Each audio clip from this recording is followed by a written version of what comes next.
How do you learn who you really are? It's not found in books. It's found on the battlefield. What's up, warriors?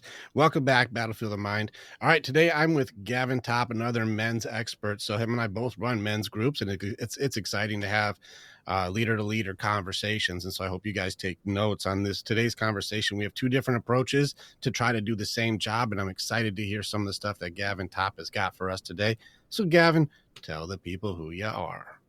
Who I am. I'm a man on a mission. And I want to say, hey, Rick, thank you for so much, mate, for your for serving men, for serving this world, mate. I'm honoured to be here. Thank you, mate. I've seen what you're doing. It's an absolute honour to be here. But yeah, mate, I think we're both on mission, you know, and that's a part of it, isn't it? You know, I think every man's got a dream, and sometimes on the way to that dream, it can be brutal if we don't have good men saying, look out for your left, look out for your right, you know, keep straight. So I mean, my journey, you know, I had mum and dad that loved me, but my dad was in and out of jail a bit when I was younger. So I kind of, in a way, I didn't know at the time, but I kind of grew up with a bit of a limp. I was a bit of an angry young man, although I never thought I was. Without going into that, you know, it encouraged me. I ended up in the boxing. You know, that really helped me heaps. And my dad was a fighter as well. He had a few fights, but really boxing, in many cases, it was almost like it was just like duck to water, really. You know, because I had a couple of things happen to me as a younger fella where I got beaten up by much older guys, and it just made that little bit of resentment and anger. It just fueled it. Yeah, I remember there was a point as a young, and I ended up, I drink a lot and drug a lot, and I would just, it was one of those, it happened to me when I was 14, but what happened was it actually changed the course of my life, because when I say that, what I mean was, all I thought about was how I was going to square things up. You know, because there were some things happen when I was even younger than that, where my dad pulled me aside and said, listen here, we don't take rubbish off anybody. You know, so, you know, as a young man in that warrior stage, that teenage stage, you know, I just took that on. I almost felt like I was validated. We don't take rubbish off anyone. So when I was beaten up and humiliated in front of a whole crowd of people at a party, that's all I thought about, was how I was going to square things up. So it really changed. It changed what I wore, because I always wore shoes I could either run in or fight in. I never wore my best clothes because they always seemed to get ripped off me. I stopped wearing a necklace. That didn't last the Saturday night. You know, it changed whenever I went out, I always seemed to have my back to the wall. Like I just had to keep an eye on things, you know. So when I found a boxing gym, and I remember what happened one time, I was about 16, my dad come and opened up my bedroom door one Sunday morning, and it was the same as any other. I had a bit of claret in my nose, you know, I'd been up all night, and he goes, son, we're going to teach you how to fight. And I remember thinking to myself, I would love to know how to. Like I was getting into trouble. I'd love to know how to. So he basically took me to the boxing gym, and I kind of was away, you know, at that. But I realised it was one thing happened to me there. There was a guy who was he was probably about 10, 11 years older than me. And he was a professional fighter, and he was the Australian champion at the time. And I looked at this guy, and I just had a man crush on him before I even knew what I meant. You know, like I loved the way he walked. I loved the way he talked. I loved the way he put his gloves on. I just loved everything about it. And as a younger younger bloke. I just looked. I mean, obviously, I looked up to my dad, but I looked up to him. And I thought, man, this guy, he's got it all, and but I was very fortunate. He kind of took maybe a bit of a shine to me, a bit of a liking to me. So he'd often encourage me and so forth. So that made a massive impact. But I remember, mate. You got any questions? Just jump in. But I remember, and I didn't find out till down the track. There was about 2 weeks after that. The coach pulled me aside and said, "I've got a fight for you, a boxing, my first amateur fight, in like 3 months' time." And I went, what? I've been in the gym 2 weeks. I know now, after being in the gym 2 weeks, I know I don't know what I'm doing. Like everyone's, I know, before I had a bit of facade, that was gone. But what it did, it made me really put my head down and really commit and do all I could. And it was after, and I fought, but it was about 3 or 4 fights later. I remember them having a laugh, my dad and I having a laugh, that they had an agreement if I wasn't ready, they wouldn't have put me in. But they didn't tell me that. They just said I was in. But it's like, we talk about, the development of a warrior. If we go the course of just do what you know you can do, or be careful, play it safe. Obviously, or if there's an out or a backup plan, I would have failed to develop what I needed to develop to get ready, for that fight, and hence a number of other things. That's the thing I learned about boxing. I ended up fighting for till I was 34, and one of the things I learned that it never gets easier. It's almost like the higher up the ladder you get, it seems to almost get harder, in some respects. So yeah, but yeah, mate. What question you have for me, Rick? I'm doing a lot of talking out. Now I'm letting you roll because I want to learn from you. I'm learning who you are and what you are, and there's a lot of similarities. I'm gonna go through a couple of things that I got from this conversation, so that way we can let me connect with you on a couple of things, because there's some very cool things. I think that we're so used to talking like we talk that we oftentimes forget that we're dropping bombs in the middle of our conversation because we drop them all the time. And so our regular conversation is other people's, that's an insight I've never even thought of before.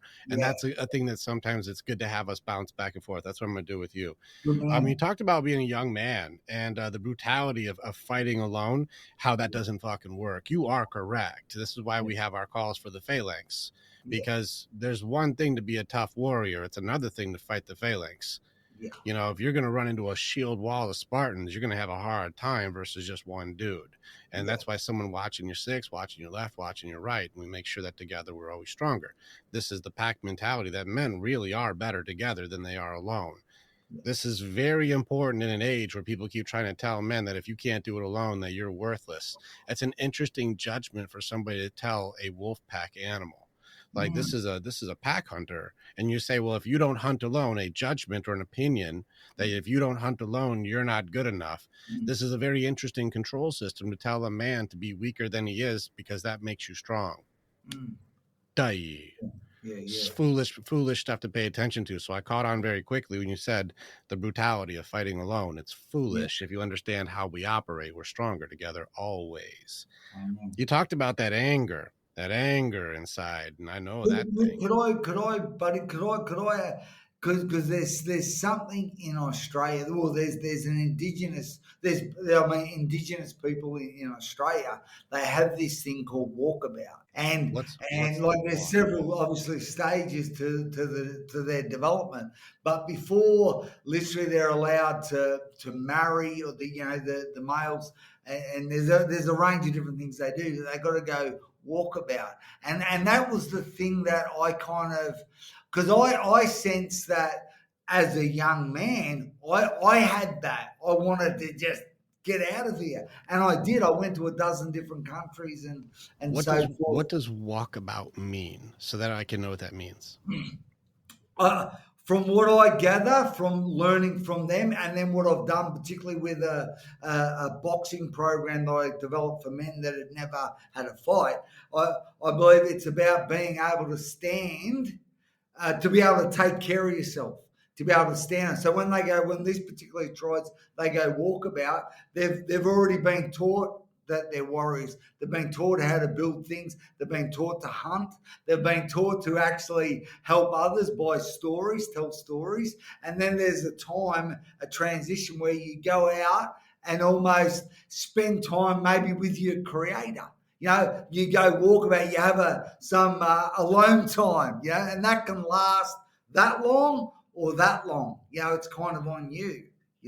But I think what's important is like you say, man, we're always better together. Man, always. There's never not been a moment where it's always been better with a couple of close buddies that I've known forever.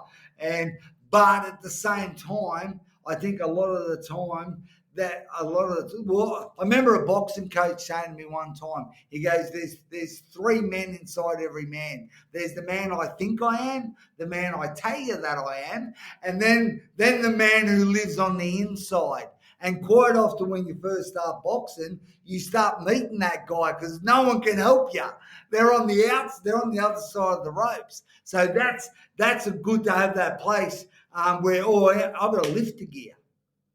So it's like it's both, I think. But mate, sorry to butt in because I want to hear what you want to hear what you're going to No, say you're good. because I love that. Stay with us. We'll be right back. Warrior, thank you so much for being a part of the information that we have. And you're part of our story as we are a part of yours. It's very much an honor to be able to connect with each other. If you want to know more or you want to get started with working with me or working with our warriors so that you can begin your path to authenticity, strength, leadership, and accountability, this is the way. Together, we are way stronger. Now you get to choose. Do you go forward or keep doing what you've always done? If you stay where you're at, hey, click on some of the stuff and follow what it is. We got motivational stuff. We've got podcasts. We've got more things. Just subscribe and do the stuff and we'll keep you updated. But if you want to start going in, start jumping into what our programs offer and start your journey and being the hero in your own story.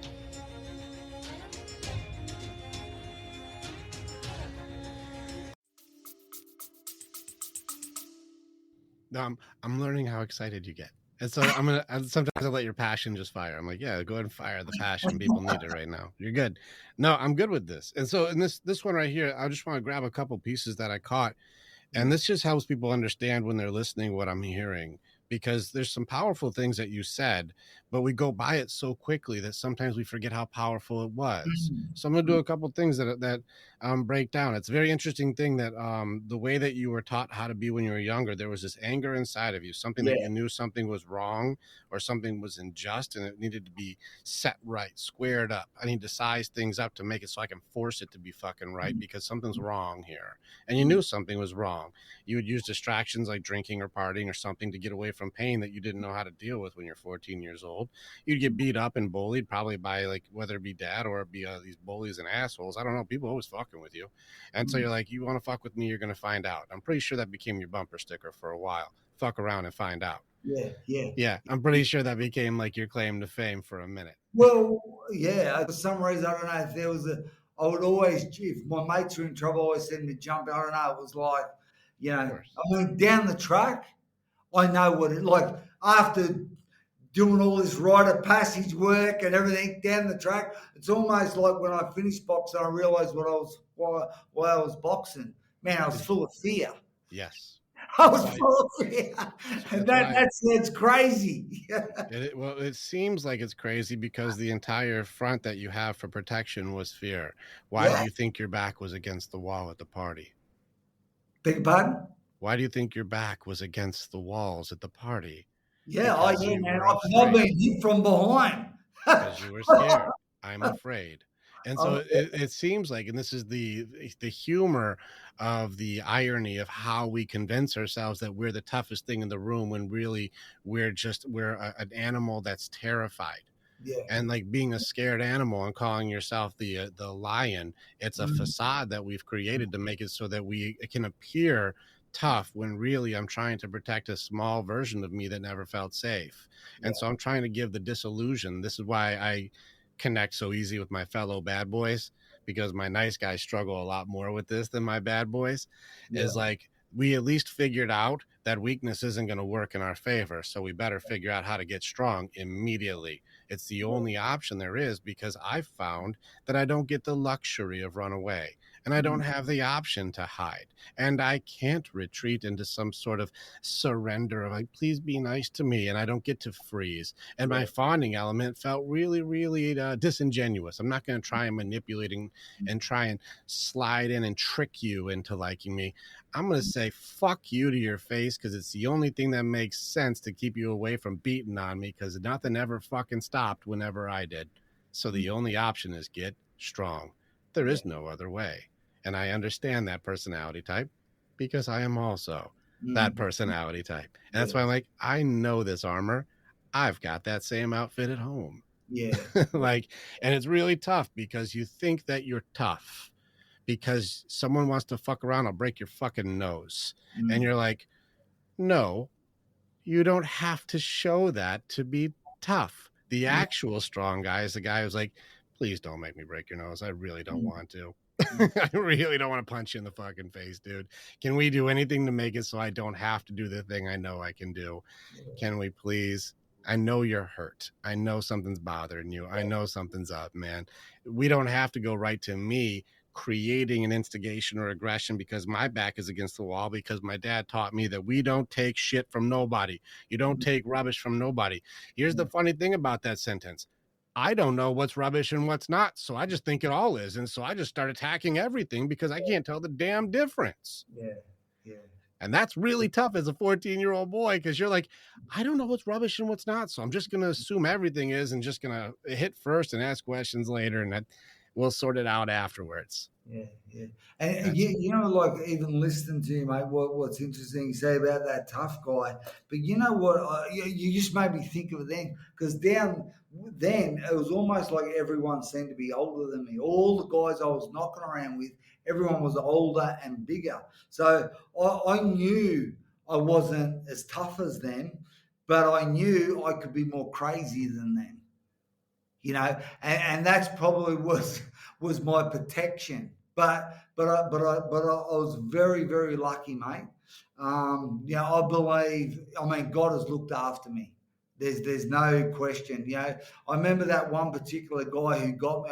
I seen him about like I was in this nightclub, you know, when I was 16, which, you know, you shouldn't be in a nightclub, but I got in and I'm drinking and I spotted this guy because he was probably about 3 years older than me. Maybe more. I don't know. He was, you know, and I remember so angry, and I remember finishing a beer, smashing the pot, and then walking up. He's against the wall, talking to all the prettiest girls. And I remember getting the pot, and I was about to shove the glass in his face. And I remember sliding along, and I said to myself on the count of three, and I go 1, 2, and as I'm about to swing it, he just kind of walked off. And I thought, oh, I think I just been looked after. And that literally moments, I've had quite a few of those moments while I was getting myself sorted. What a better word. God's got us all the time. Oh, most people don't know how to see these things, by the way, so I'm happy to go into that for sure. There's something that I caught on this thing. Here you are, a young man, you're in there having a good time. Everybody's supposed to be having a good time, right? This guy's just talking to chicks. He's just he doesn't know you. It's not even a comparison with you. He doesn't even fucking know you. He's just doing him right now. Remember me. No, he wouldn't. But there's something in you, and this is something I caught on to my guys and myself a long time ago. Why is it you're just like, fuck this fucking guy? Like that anger swells up like a volcano. And this is something that I caught on to years ago with our guys. And they saw it on the To Be Better podcast when I said this shit too. Is like, That wasn't anger. You think it's anger because you didn't know any better. That wasn't anger at all. It was sadness. You were jealous and sad. And Yeah, you were sad and you felt inadequate and insecure and you didn't feel, you were sad yeah, about you, but I don't know how to show sadness. So I just convert all that into anger. And yeah, so anger is how I cry. And when yeah, I'm going to have a temper tantrum, I'm going to make sure that you know about it. And so I'm going to hurt you because I'm hurt and I don't know how to deal with my own sadness. So I'm yeah. going to fuck you up. Really funny system. Yeah, I'm glad I've moved on from that one, man. You're bringing back all Me, this stuff. me too, because that was a dumb system. I had the same stupid thing. I didn't know how to cry, so I would just get angry, and I Yeah, called myself confident. yeah. Dar. Yeah, but you know, like that happened when I was 16. It must have been that long after, and then I ended up in the boxing gym, and I fought for a couple of years till I was about 19. And I remember just thinking I was angry, frustrated, whatever, scared little boy. I don't know, although you know. And I remember thinking, I don't even know where I picked it up from, but I remember thinking, I wonder if I went traveling, like that might make a man out of me. You know, I never voiced it. I didn't, you know, like, but it was, I thought, I gotta, you know. And so long story short, I actually ended up going, I remember my dad would buy and sell businesses. He'd buy them, build them up, and then sell them. And he had all sorts of business, from fish and chip shops to pubs to general stores to service stations. And he had this caravan park one time. And I remember I met all these backpackers in there. And they started telling me about all these different parts around the world. So I literally booked a ticket, went to the travel agent and booked a ticket, you know. And I remember the travel, just the longing for an adventure, I think. Longing to just, I don't know, prove myself, test myself, just something, you know. Isn't this your walkabout? Yeah, yeah. And I remember, like, so naive, but I remember the travel agent, you know, back before you could book things on your phone, before mobile phones, and the woman goes, well, where do you want to go? I went, well, where is that? And she looked, I literally said, look behind you, and there was a big map of the world, and I went, and I pointed at Paris. Thought I'd love to go there. I don't know why. And she goes, you got to stop in between. So I went to Asia, and like, you know, she goes, where in Asia? I went, you know, and man, I just that longing, I think, for something else, for something to, maybe it was an escape or something, you know. But man, I see that in a lot of men, particularly, you know, with some of the things that I do with men. Man, there's just that, you know, what I say, you know, like I left Australia a couple of years ago to come to the Mediterranean, you know, one-way ticket, man, with me family, 7 kids, you know. I was at, life's an epic adventure or it's not. Like, I choose adventure, and I think most men, there's that, I want to do something I've never done before. You know, I want to, I just want more, man. What else is there? So, but I suppose what I've seen in myself, and particularly a lot of other men that I put there through different programs, there's got to be some development prior to that. Otherwise, I remember when I landed in Singapore, and I got off the plane, and it was like it hit me. Where am I? And I never learned to read and write as a kid. It's literally only been the last few years where I got some glasses, and I don't know, all the technology I can get around ADHD and dyslexia and all the other things I've got. But you know, like, I remember spending a couple of days in was it Singapore, and I remember this guy I've met, this backpackers, goes, hey, I'm thinking about going to Thailand. I'm thinking about going to Malaysia. Do you want to go? And I said, well, that's on the way. I'm going to go to Thailand. But I said, where are we now?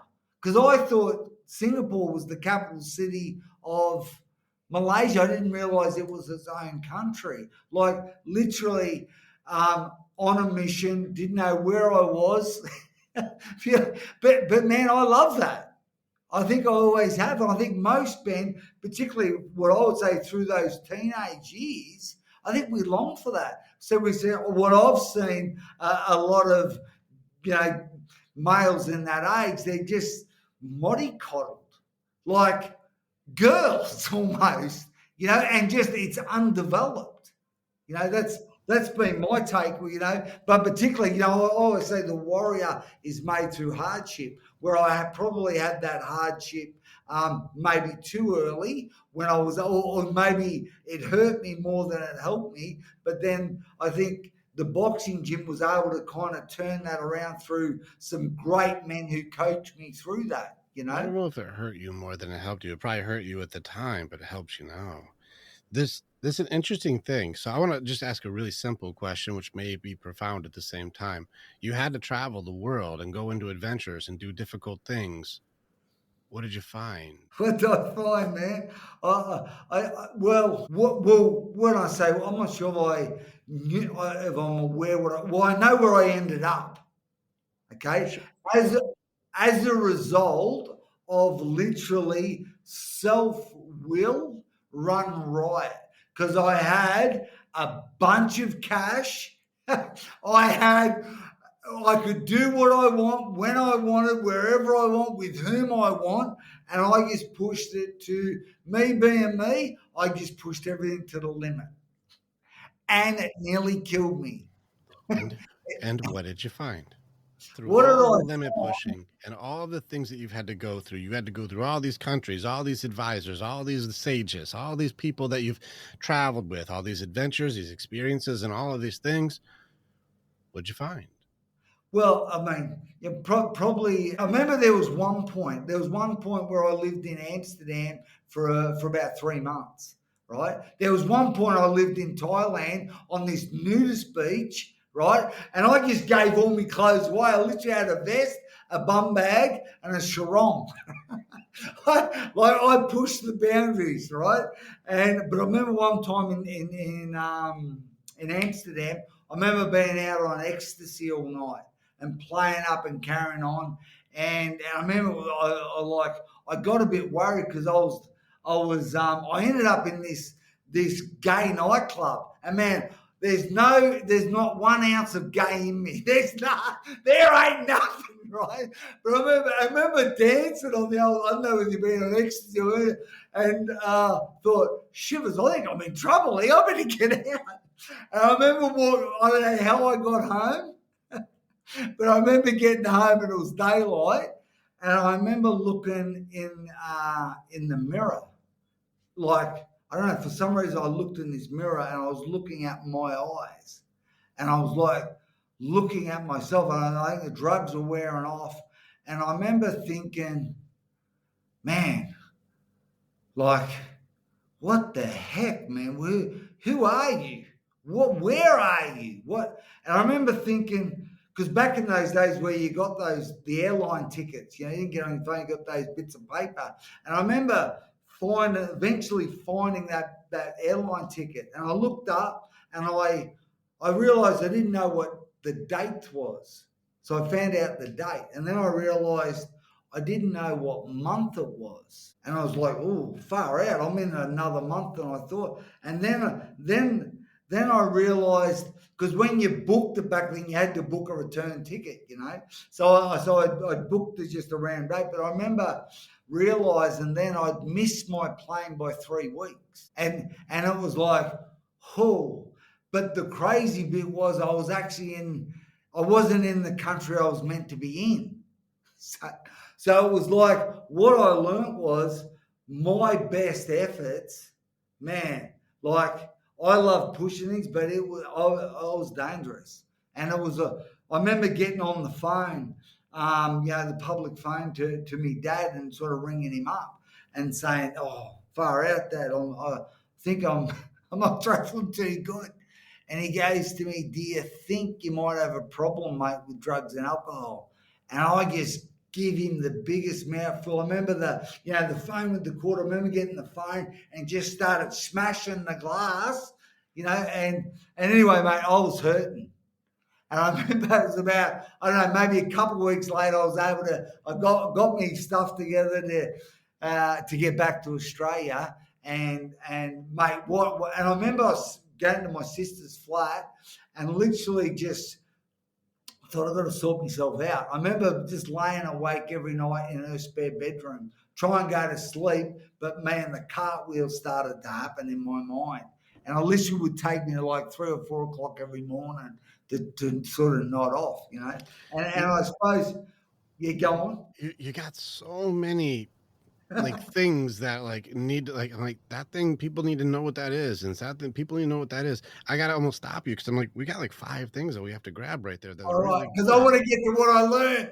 I want to get you, and I think I already know the answer, but I just want to make sure that we get to it, but we don't miss the journey on the way here because you had some pretty powerful things here. Um, this element of testing yourself in all of these different ways and finding your limits and going into this thing. And I think it's ironic that you were going through all of this stuff to try to be as much as you could be in the being element, which is just present. But that doesn't mean you're doing anything productive. You're not doing, you're being. And this means like, I'm just fucking flowing, man. And you're like, I'll be naked and I'll be free and I'll be figuring out the limits of the B side, which can also look aloof or lazy or drunk or whatever it would be. I'm not present. I'm just being. So I'm present, but I'm not. I'm not in it, but I am in it. It's this very confusing emotional state. It's very emotional. It's a lot more heart side. And so it's very confusing to explain this because it's emotions. And it's really funny that your dad gave you a very due question and you had a very emotional response to try and show him that you're okay. He's like, do you think maybe you're Yeah, pushing that a little too far? And to show him that you weren't pushing it too far and that you were actually good, you lost your fucking mind and started smashing shit because you were really, really angry to show how in control you really were. yeah, The irony of our systems that we just reflect, like we just react on. We don't reflect on what it is that we're doing. We just be, and then we wonder why things around us are on fire, even though we're just doing fire breathing every single day and going, how did all this happen? It's like, well, you weren't paying any attention to the destruction of yourself and those around you because you were so busy being the center of the universe that you didn't realize you're in the universe. yeah. Yeah, you're destroying everything around you and calling yourself free. It's an ironic thing. The whole entire story of what you're saying is filled with paradox, and Yeah. it's interesting. I just want to point out these elements of us is this journey of self-discovery is a very interesting thing because we also have to discover the worst parts of you in order to be able to be authentic. Yeah, 100%, mate. Yeah. Okay, so now you're in your sister's flat. And I just want to point out something too. Just for us men, this is important. When you're saying my mind, I just can't turn my mind off. I can't turn my mind off. I can't turn my mind off. I would bet $1,000 it wasn't your mind. What was it? I bet you it's something emotional or something spiritual. You got something inside of you that's all fucking jumbled up. But we're trying to rationalize something we can't conceive. We're trying to do something that's actually your being is goofed up. It's your emotions that'll keep you up at night, not your thoughts. Because your thoughts you can write down and then you've compartmentalized and now I'll go to sleep. But your feelings around what it is that's going on will keep you up till 4 or 5 in the morning going, I'm not okay. Yeah. And one of those, it was all emotional resentment, regret, all sorts of broken heart, you name it. But I remember I'm laying in bed there, and I remember the phone rang, and it was late, and I just knew something was wrong, and I just knew it, and see, my sister had a boyfriend for a couple of years, and we go drinking together, shooting together, fishing together, and then the phone rang and he'd hung himself, and it was like, oh man, so it was like that was hard, all those feelings of I could have, I should have, why didn't I, and yeah, so that was, but that week, was, man, it was so hard. Like I was there for my sister but it was like, it was hard, but I knew I was being carried almost. I felt like you said something spiritually was going on. It was almost like I was being prepared for the phone call, you know.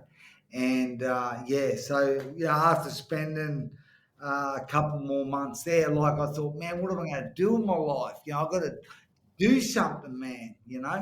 And so I was up like North Queensland, like a couple of thousand, probably about 3,000 kilometres from where I had my boxing coach and whatever. So I remember, training. I was trying to get healthy, get sober, get clean, and just on my own, and get back to the gym and train, and just what I knew how to do, and. And after a few months, and my sister was okay, and I started to head back down to my, a couple of thousand kilometres, drive my car down, etc. And I was on my way, and something I didn't mention before that I had a girlfriend, when we were younger, and when I went walkabout, I broke her heart, I broke my heart, and I went AWOL, And so as I was heading back, I rang her mum and said, "Where is she?" And so I bumped about halfway down, down the east coast of Australia. I bumped into her and thought I'd, all right, I'll stay. There was a group of our friends all sort of staying together. And anyway, everyone left and we ended up staying together, and pretty well I got a job and get on my feet. But I remember I'd been sober maybe about 5 months. And I remember being with a group of, old mates, whatever, and I remember one of them putting a stubby, a beer in my hand. And it was like, I remember visibly thinking, I just couldn't say no. But I remember thinking, here we go again. And putting it to my lips. And that was that was disaster, man. I thought it was worse before.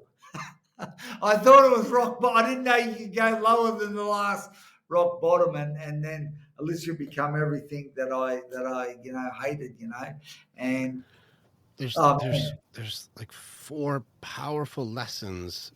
We're just flying by these things, and I want to come back and can we go back and get that really important thing that these people need? There's a lot of guys who are like, they'll hear your story, but I think we're missing like the impact of that thing mattered. And I think that people need to know when they're going through what you were going through, because this story, like you've heard this story, I'm sure, back and forth. Other guys, like, it's like I'm talking to another version of me. And these things where you're like, dude, I know what that feeling is, or I know what that is. But how am I supposed to also work through those things? I want to go back to this boyfriend thing, like the sister's boyfriend. That's a humongous event. And here you were feeling that there's a calling inside of you to know, there's a connector thing inside of you to go, hey, my intuition, my instinct, my spirit, my soul, whatever you want to call this thing, is saying, hey, wake up. But you're not waking up. And so we need to wake you up. And then you have this radical loss in your family. Somebody who's like, that's my buddy, that's my guy. Like, we were good. And you went through like the elements of grieving. And I don't know if you actually went through grieving, because most people, that's why I train it, because like it's the most vital thing to understand. How to grieve effectively makes it so you can do the hardest thing for people to do, which is how to actually grow through loss. It's difficult. And so you mentioned bargaining, like all the things I could have, should have, would have done. That's your bargaining phase of, man, I wish I could have done something different. I wish I knew, I would have helped him. I would have done more, but you couldn't. And the acceptance element of that's so difficult because you were asleep. You were in a fucking haze. You were destroying yourself, and you're so busy wasting your life that it needs to wake you up when somebody else says, I'll show you how to waste a life. And they can do it better than you in the worst way. And that should wake you the fuck up. And that's where it seems like as soon as this happened, I don't have the luxury of being a waste anymore. I have to get on my shit. I have to clean myself up. And it's important because this goes right into one of my core things for like the Beatitudes. This goes into Christ, where he talks about blessed are those who mourn, for they shall be comforted. This is a complicated sentence because it's an aphorism. Blessed are those who know how to grieve, because now your depth of sadness that you can connect with others is empathy and love and compassion for the hurt and plight of others. Yet we repress our hearts and think that we're tough for being closed off or shut off or disappear from the fucking planet, thinking that somehow we're in control by avoiding our own grief, which is a complete system of denial. And if I'm in denial of the pain that I don't know how to manage, I better find a pleasure system to go ahead and mask this as fast as possible. So let me slide you a beer, buddy. Yeah. And this is where that was your wake-up call. Yeah. And this is where, as much as it is heartbreaking to watch, because I have had to fucking go to those funerals of guys who have fucking loved, who ended it himself. I'm like, I just talked to you a couple weeks ago, you jackass. You know I would have fucking had you. You never even asked. And so you're like, son of a bitch. Like, man. But there are lessons in these decisions to make it so you do not waste the minutes that you have because you just watched somebody just punch out their fucking chip when they had a bunch of good minutes left. And you're like, I won't do that. And they'll teach you to value what you have when you were squandering what you were built to do. And I am right in alignment with you on like, hey, wake up. And everything inside of you is saying, wake up. You're asleep right now. And so honor to the terrible decision of what that guy did. I can still honor him on a daily basis by not wasting the fucking minutes I've got. That's right. Because he doesn't have any more, but he could have. And I'm not going to waste mine like he wasted his. Thanks for teaching me that lesson. Yeah. Amen. You got it. That's powerful. And then you went right into his girlfriend. This one where, like, you said that so quick. What a fucking punch in the heart. You said it so fast where you're like, when I went out on my walkabout, when I went traveling AWOL, I broke her heart. I broke these people's hearts. I broke that person's heart. And that person, that woman taught you the lesson of selfishness hurts people. My selfishness will do damage. I had to pay attention to this, but I was asleep. I wasn't awake. And so when I was going to go do my walkabout to discover, like, whatever I had to discover, I hurt people. I hurt people. That's what I do, is I go be selfish and I hurt people. That's what I found out from that girl. Holy shit. That'll wake you up too. Let's wake up again. And now that you're awake and you're doing well, there's something that you and me, and I think that we're very much in the same pages. You need to be fucking tested now. Yeah. And then you were. I'll buy you a drink. And you're like, while I'm being tested, here we go again. Yeah. Let's go ahead and see if I'm still a disaster. Turns out I was. I was good for about 15 minutes. Yeah, you had 15 minutes of good. And then you were on a ride with no fucking seatbelt. Yeah. And literally, I suppose in the what used to take me, I don't know, 6 months to come apart, because I was always stopping. I was always stopping drinking, but I was always starting again. But so what would normally take me 6 months to hit a rock bottom, it's like 6 weeks, But I managed to be able to, and that that girl, man, she's just absolutely amazing. And she ended up, I remember what happened was another pivotal. I'd been out one night. I was out, and I said I'll be home like 11 o'clock. And she's waiting for me. And I went out. I'd done some criminal behaviour. I started knocking around. I thought it's too hard to do the right thing. I'm just going to do the wrong thing, And so, I got paid for what I did. And then I ended up at the casino, and it was about 8 o'clock in the morning after, I remember them trying to escort me out, the security. And I remember they took me down the car park, beat me up.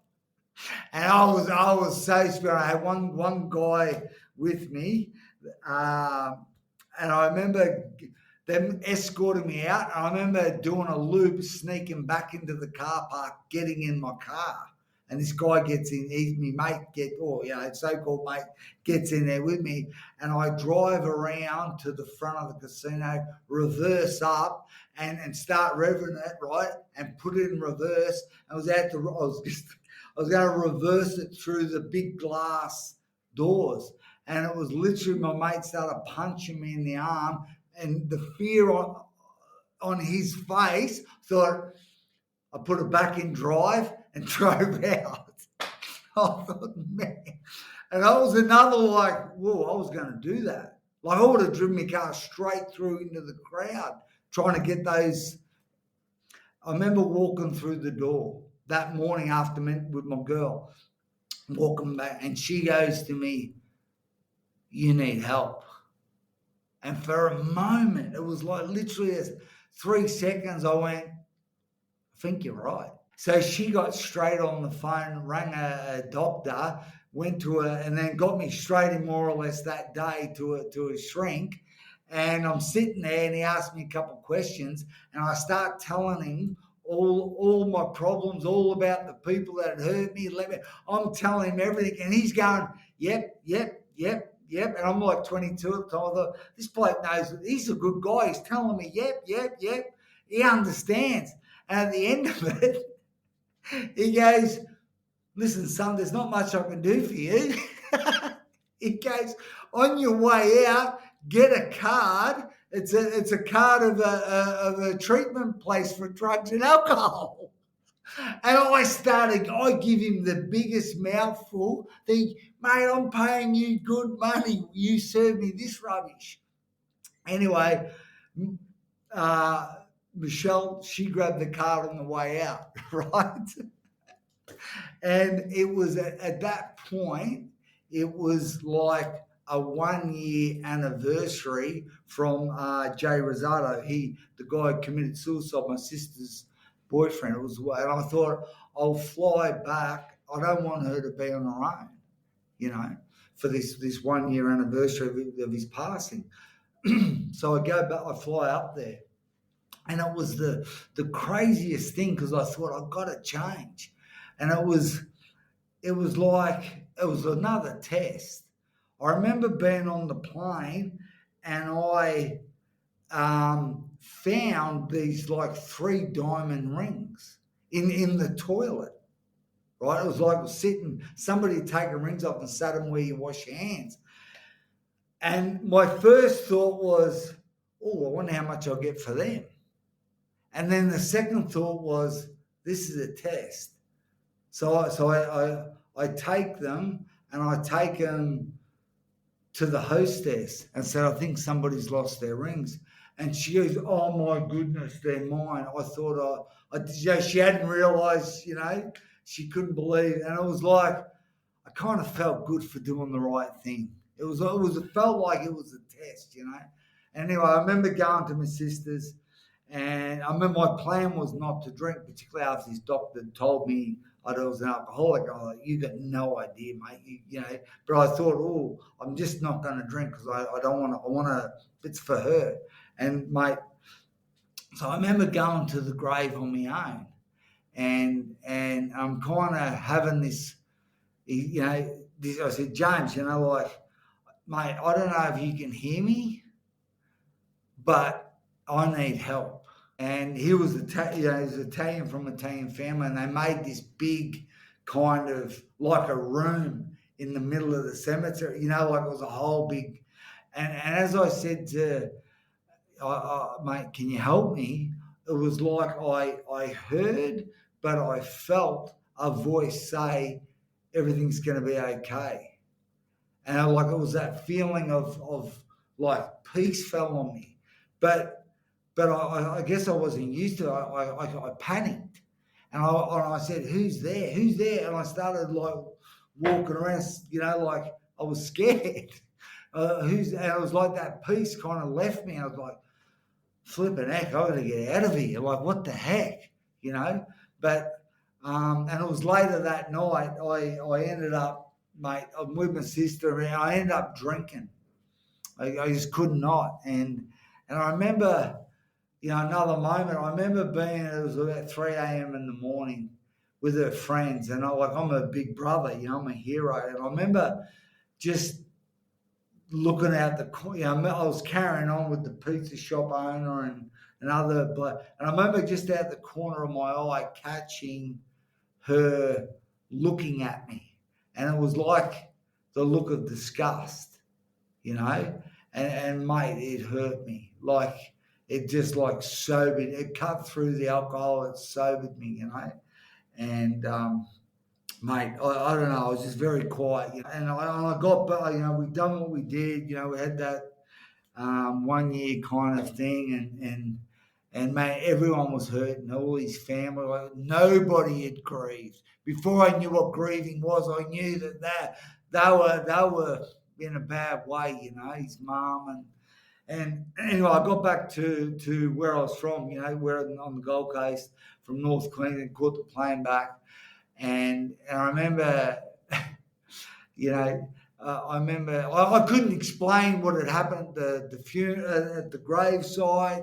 I couldn't explain. I didn't know what was going on. But I remember Michelle goes to me, do you still want to go to one of those meetings? And I went, I don't know. And I remember her ringing up to find out where the meeting was. And this guy started asking her for me to get on the phone.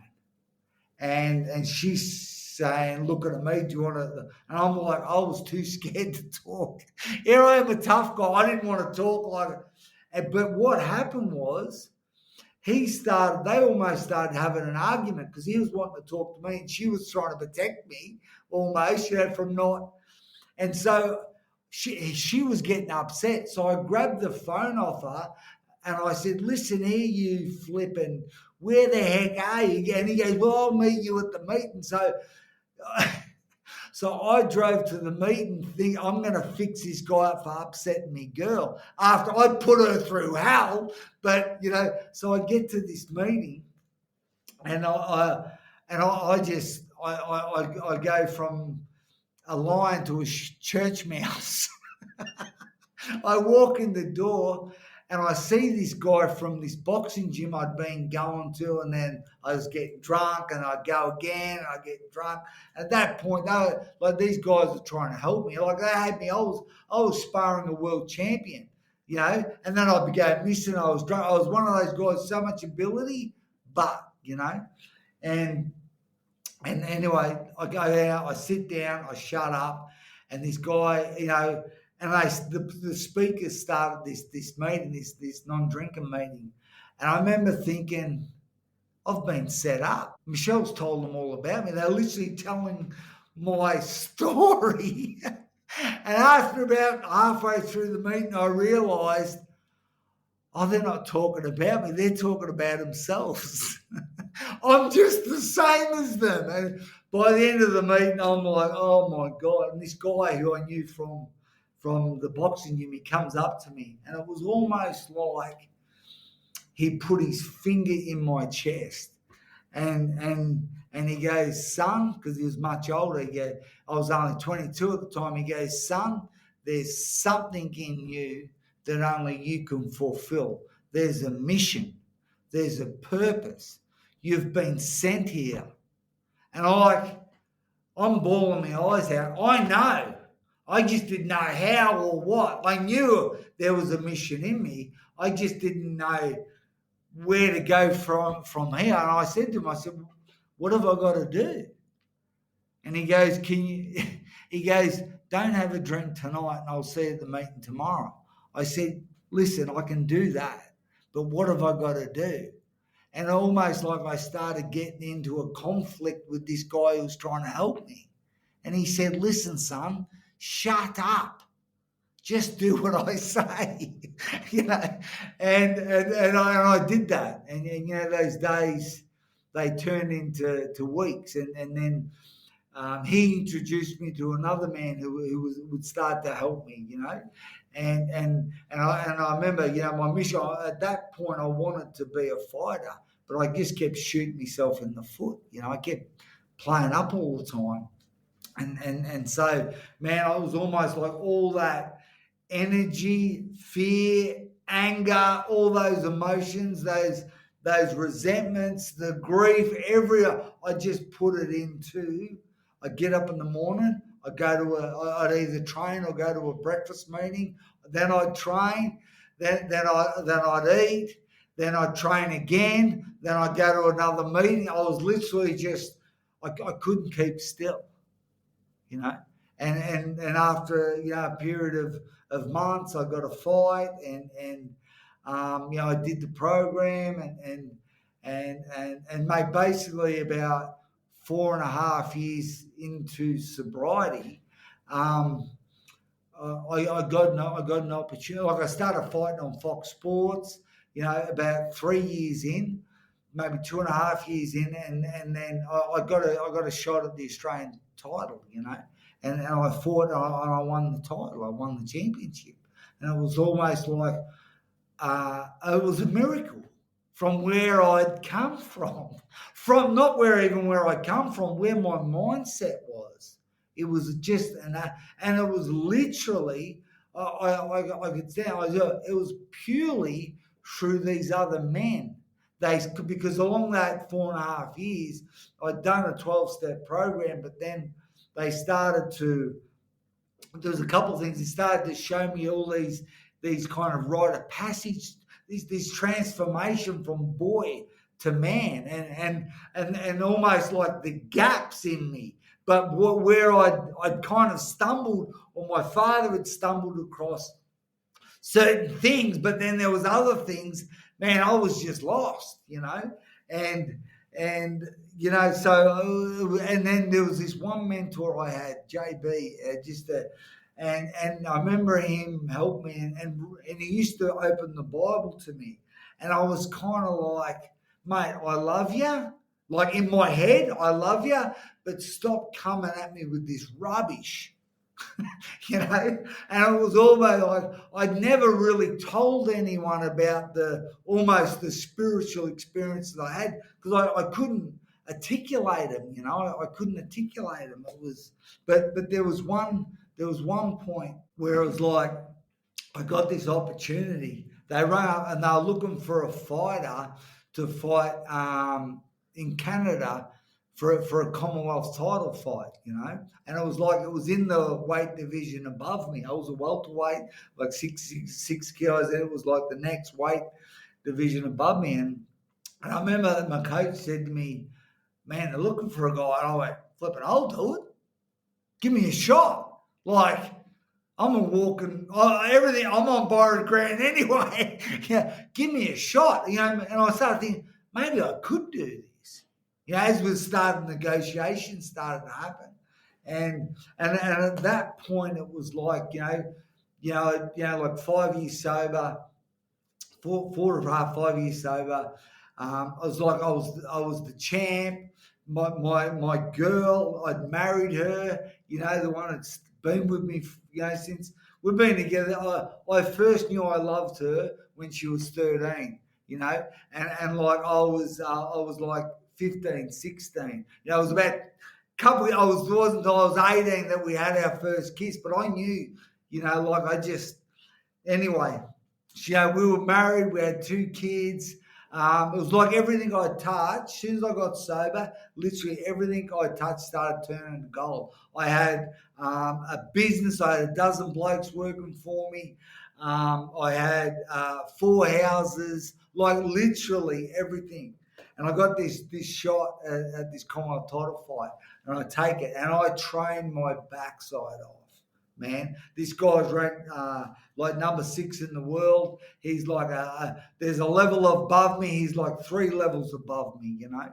And it was probably a good fight if I had taken it about 3 years later. But anyway, I took it. Anyway, I trained so hard, I ended up with this chronic fatigue.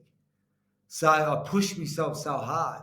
And so I got crook, and I said, we can't do it. Like, so they postponed the fight, you know, a couple of months, thank goodness, you know.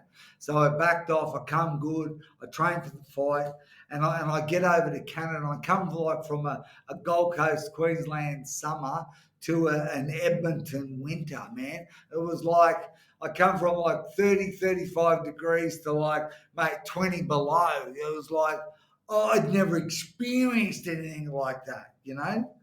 And so we're there, get over there 10 days before. And after about 3-4 days, the jet lag wears off.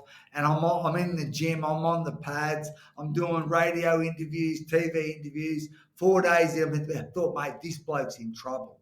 I've got this. Like confidence was just, you know. But every day after that, I just didn't wake up right. I just didn't. Literally by the time I got to the fight, 10 days in from landing there, that fatigue had come back. And it was like, oh, man. And of course, whenever you ask a fighter, you all right? You always say, yeah, I'm fine.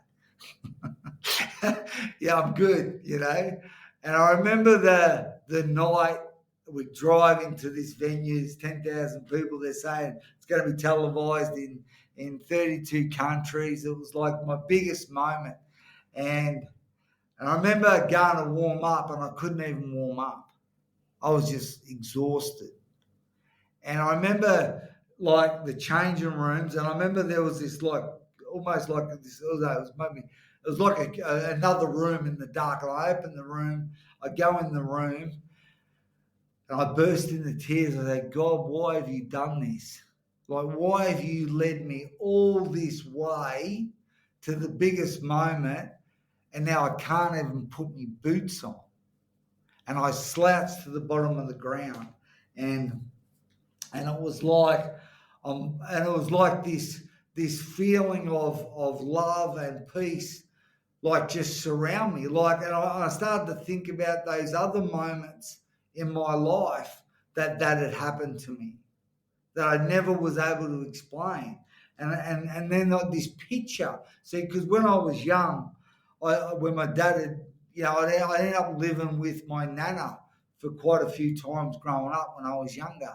And like my first ever memories was in being in this old school Catholic church with my nana and her hold my hand and I felt safe, And she'd have she had this old school picture of Christ when you'd walk in the door, and she'd always be saying as I was growing up, I'll put some candles up for your son, And then I'm in this dressing rooms, it's dark, I'm crying, the peace, and then this picture of this old school Jesus at my nana's house comes to like in my mind, and I say God, like, are you Jesus? Jesus, are you God? Like, and I remember consciously thinking, and I just felt the love on me. And I remember thinking, God, like, your timing is way out, man. I've got to fight here.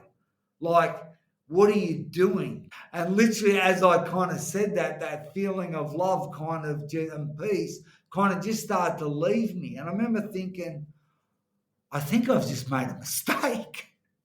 And literally as I've thought that, the door opens and my coach goes, son, far out. So he kind of picks me up I was on the ground, picks me up, does my boots up, and walks me, the cornermen, they walk me out throughout 10,000 people. And like, I haven't even warmed up. Like, I couldn't. And of course, you can't have 10,000 people there, 32 countries that televise and say, oh, can we do it another night? Like, we're committed, And I remember, I don't remember much, but I remember around the third round being able to grab hold of this guy, both of his arms, because in those international rules, you don't have a standing 8 count. You either fight or you're out, and it's never been in me to lay down. That's not in my makeup, to take a knee. So, but I remember being able to grab hold of both of his arms and put my head over his shoulder so he couldn't hit me. And I remember saying, God, because all I was thinking about was the dressing rooms, And I remember saying, God, all I want is a fight I can be proud of. That's all I want. And I remember the referee pulling us apart. And then I remember the 6th round, my coach saying, you're halfway. And I'm like, am I? Then I remember it was around the 12th round, him hitting me flush on the chin and like with a combination. I remember thinking, that like shock. I got numb. But I remember stumbling. I remember looking down, thinking maybe my ankles broke because I was wobbling. And then I remember, I don't know how I made it through that round, but I remember my coach helping me off the stool. He said, "Mate, you've got 3 minutes to go to 12th round. For goodness sake, will you just stay out of his way?" And I'm like, you've got to be, I don't even really remember 11 rounds. How the heck did I get this far? And I go out there the last round, and I remember thinking, well, he can't hurt me anymore. Yeah, I remember going out there and taking it to him, and I think he was exhausted from bashing me for 11 rounds. But I'm pretty sure I won the last round. And, his hand goes, the referee goes, he wins the fight, the scorecard. But I remember what happened was somebody, I don't know who, lifted my hand up and started to walk me around the ring, the stadium. And literally one side would stand up, like a standing ovation. And then then the next, and literally as I was being walked around the ring, all I could think about was that prayer that I prayed in that third round, what happened to me. And I was like, God gave me what I asked for, even though I turned my back on him. He's given me like a standing ovation. How the heck? I'm proud. I did my best, and, man, I was sore. Man, I was sore, man. That was a long trip home the next day from Canada to Australia, I tell you, man. But the thing is, I couldn't articulate what it. I didn't understand. I couldn't put into words. Do you know what it was? Well, I'm pretty sure now I know what it was. What was it? Well, what happened, it was about 3 months after that, okay? And man, I'm thinking I'm King Farouk. I've got the real estate, I've got business, I've got money, and I remember we pulled up at this I brought another house. It was around the corner from my house. I was living in my home. And I remember I was waiting, and there was a sold sign on it. We brought it, waiting for and my wife says to me, because she'd had these irritating people hanging around her, and they were Christians, right? And anyway, they invited us. Anyway, that day, that was in the afternoon. That day, this is what happened. There was 3 things happened. I had this brand new red V8 Ute, and I was driving down the highway because I had to go and sort something out of the job. A bloke that I'd employed didn't do it properly. So I was angry. It was a Saturday morning. I'm driving down the road 150 kilometres an hour. Next thing I know, the police are behind me. So they're sitting behind me. And what scared me was I look in the rear vision mirror. I didn't back off. Like the arrogance in me. And then as it turned out, the police ended up going out and going around me. They were actually involved in another car chase. So then it's like I'm speeding with the police. They're in this, it was crazy. I ended up the same day that happened, the same day, I tried to fight a guy in our local milk bar because I thought he looked at me funny. And I'm the champ. The reason, and I tried as good as of a coach as I am, I did everything to lure him out of the shop because I didn't want to bash him in my mate's shop, right? And I'm doing this in front of my wife and kids. Like I'm crazy. And then we go to this house and it was almost like I'm waiting out the front, the kids are playing, and it was almost like I had this thought of what had happened 3 months before in Canada, all the times. And then she goes to me, my wife goes, "Hey, we've been invited to this Easter production at this church. Do you want to go?" And I thought, okay. So what happened? I walk in this door and I literally start bursting into tears. And I'm like, what the heck is wrong with me? I thought, I've got to, and I'm thinking, who's going to see me? Like, I'm a tough guy. I can't. be seen in an environment like this with a bunch of pussies. I sit down, I get a seat, I sit down, I hide. Thank goodness it's dark. And then they do this Easter production. And literally, mate, I realised I didn't even know what Easter was about. I realised I didn't even know what Christmas was about. Like I knew it was about presents and eggs, but I didn't know. And it was like I sat there and God showed me. It was like I was watching a movie of my life. All the times that my nana looked after me, all the times when that time when I was going to commit suicide, when I was 10, there were the times when there was all that domestic violence, and like he literally that night in that nightclub where he sat, like literally there was, when I was in Thailand once and I got chased by 4 homosexuals. I don't know how I got away. You know, God had been looking after me my whole life, and I'm sitting there and he showed me. So, and then they said, "Does anyone want to give their life to Christ?" I remember thinking, I'm actually not game to do it my way. Like my way is flipping dangerous, man. Like I'm going to hurt somebody, particularly after that car chase in the morning. So it was like they said, put your hand up. And I looked around and my hand was up. I was like, who's going to see me? And mate, literally that was the start of a new beginning, Rick. I mean, mate, I'm doing a lot of talking, Rick. I know you are.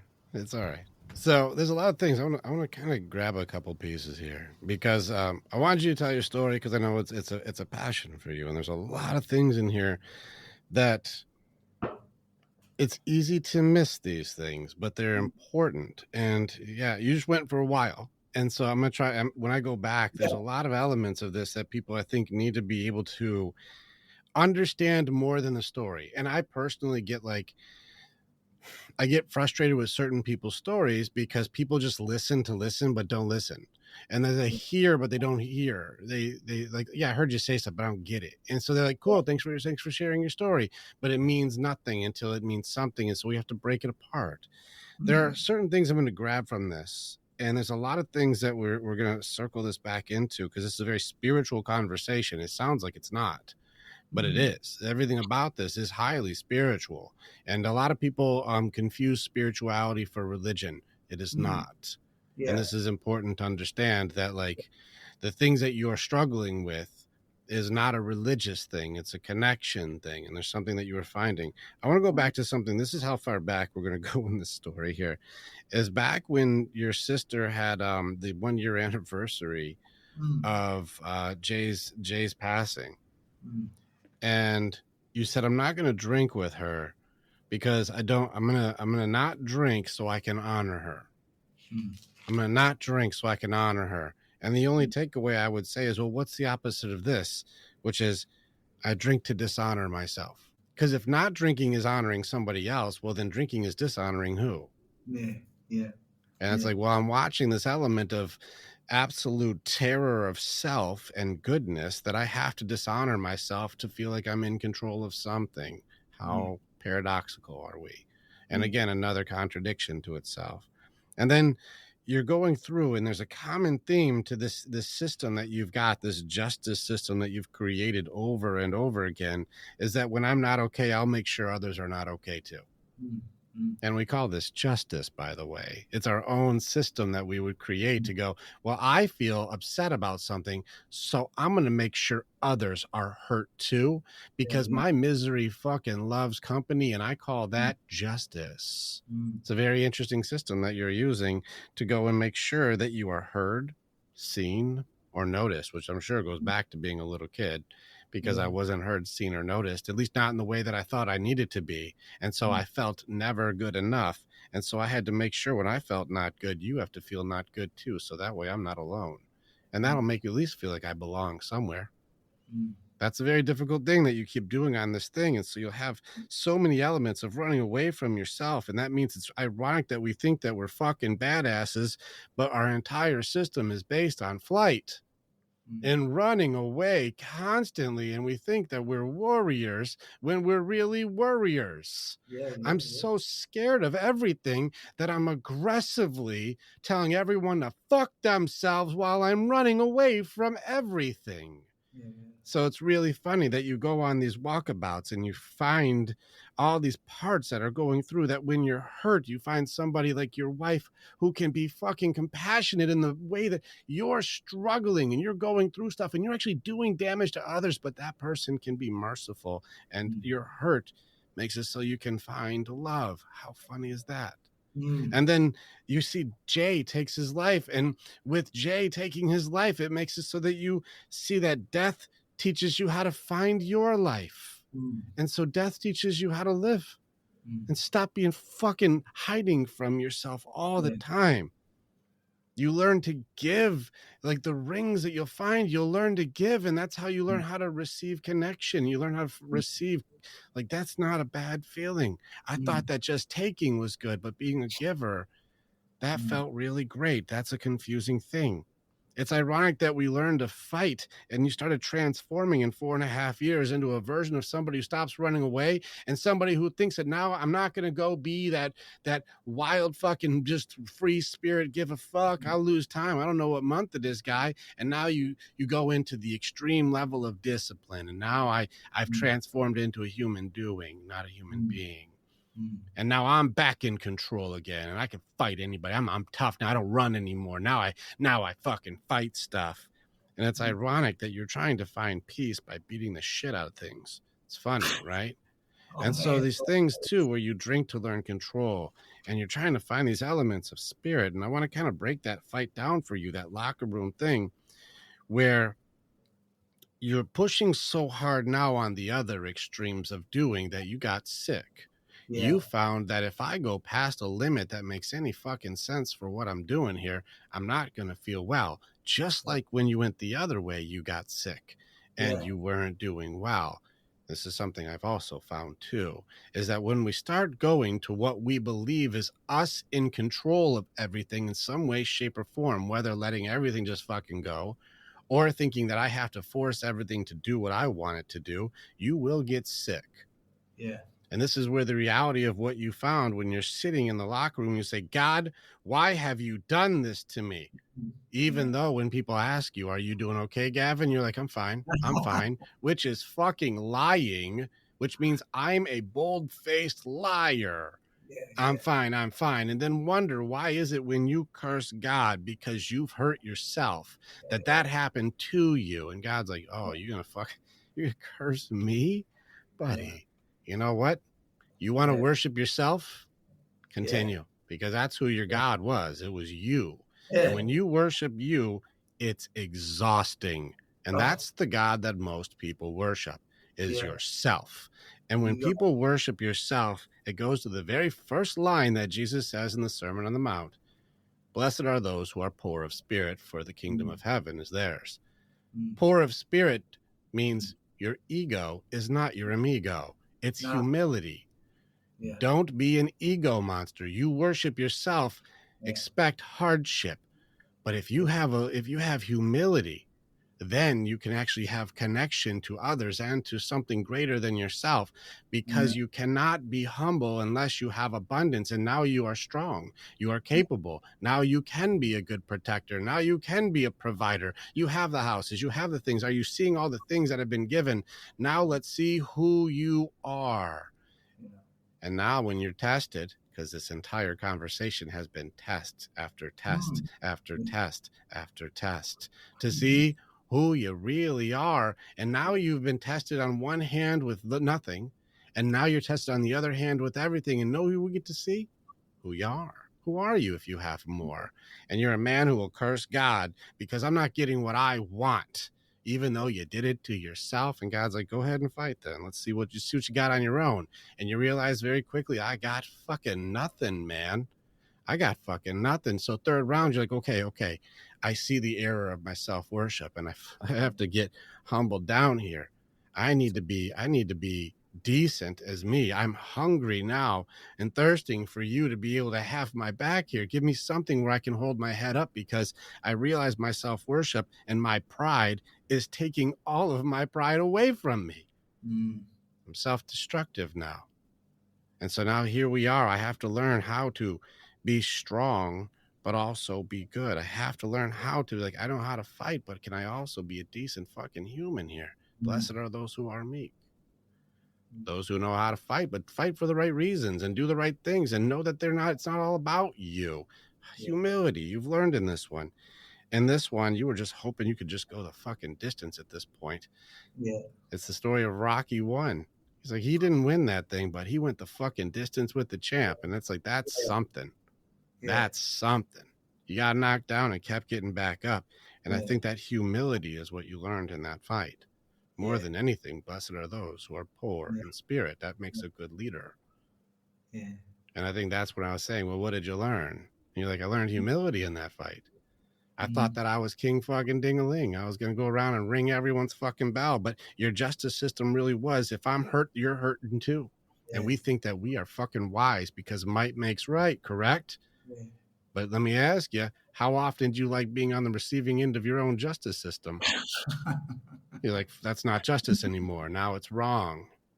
Yeah. And so this is where you are finding these elements of how to become a better peacemaker, because you were a persecutor. And it's really funny, too, that you would walk into a church, especially around the concept of the death of Christ, and be fucking bawling. Bawling. And it's really funny that the first thought you have is, I don't want people to think that I'm a fucking pussy for crying. Again, one of the other Beatitudes is, blessed are those who are persecuted for righteousness' sake, for theirs is the kingdom of heaven. This is a Sermon on the Mount, by the way. This is Jesus' speech. And so you're worried about being persecuted for having a connection to something that is good, something that is deep. You hear the voice of God go, hey, man, you're going to be okay. And you're like, fuck that shit. I can't control that shit. Fuck that shit. It's like, hey, no, man. You're worried about people fucking thinking something about you for being okay? Are you out of your fucking mind right now? Who are you worshiping? And you're like, me. And how's it going? I destroy everything. Everything good I destroy, and then wonder, why is all my shit broken? I'm going to kind of simplify this whole thing back, because you have found through the elements of going severely deep in the doing, drugs and alcohol, and or being fucking lost. I'm being fucking lost. The most fucking lost version of you. You know, you're here in the deepest version of madness, and you're like, I've gone to the depths of crazy. I've gone into the free wildness, the nuts version of it. I know what that is. But then I've also gone into the Apollonian version. I've gone into this version of myself where it's radical order, radical control, radical. It's all me, me, me, me, me. I got it. Do. And both sides make you sick. Yeah. It's that middle area, that balance. And this is why I'm a Christ follower, not a Christian. It's a different thing. It's because just listen to what Jesus said. Because if you go through this conversation, you can just go through just the Beatitudes in this entire story and just go, damn, this guy is following what Christ said, because you got to get your fucking ass kicked to find something. And there's something that you've done in every element of this that goes right back to the first question I asked you when you were still doing your walkabout. And I'm going to ask it differently this time, because the first time it went a different direction. Through all of these things, the doing and the being and the hardships and the losing and the nightclubs and backing the car up into shit and fighting people over and over again, and all of the voices you'll hear, the humility you hear, the love that you found, all of these things on this fucking journey. Let me ask you a different question. Who did you find? Christ.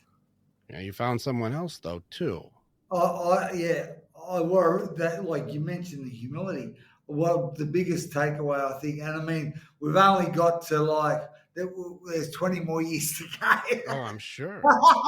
But really, the biggest thing is I can't, he can, let him, and that's been maybe my early, like what those years that I've talked about is letting him.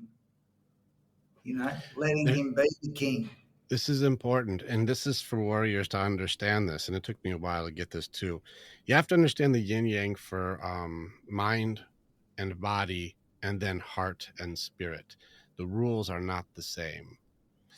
if I told you on the body side and on the mind side, Gavin, you need to surrender, what does that mean? Yeah, that means Quit. never. Yeah. And we're taught this. Never, Yeah, never. I will never surrender yeah, mind and body. I yeah, will fight to the fucking yeah, death. yeah.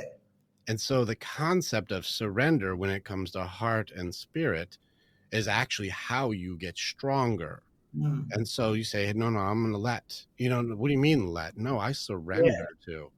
And when Mm, you surrender your heart to your girl, when you surrender and say, I'm letting you all the way in, yeah, then you find love. It's surrender is how you get strong on the heart side. And it's the same thing with spirit. As soon as you go, it's not all about me.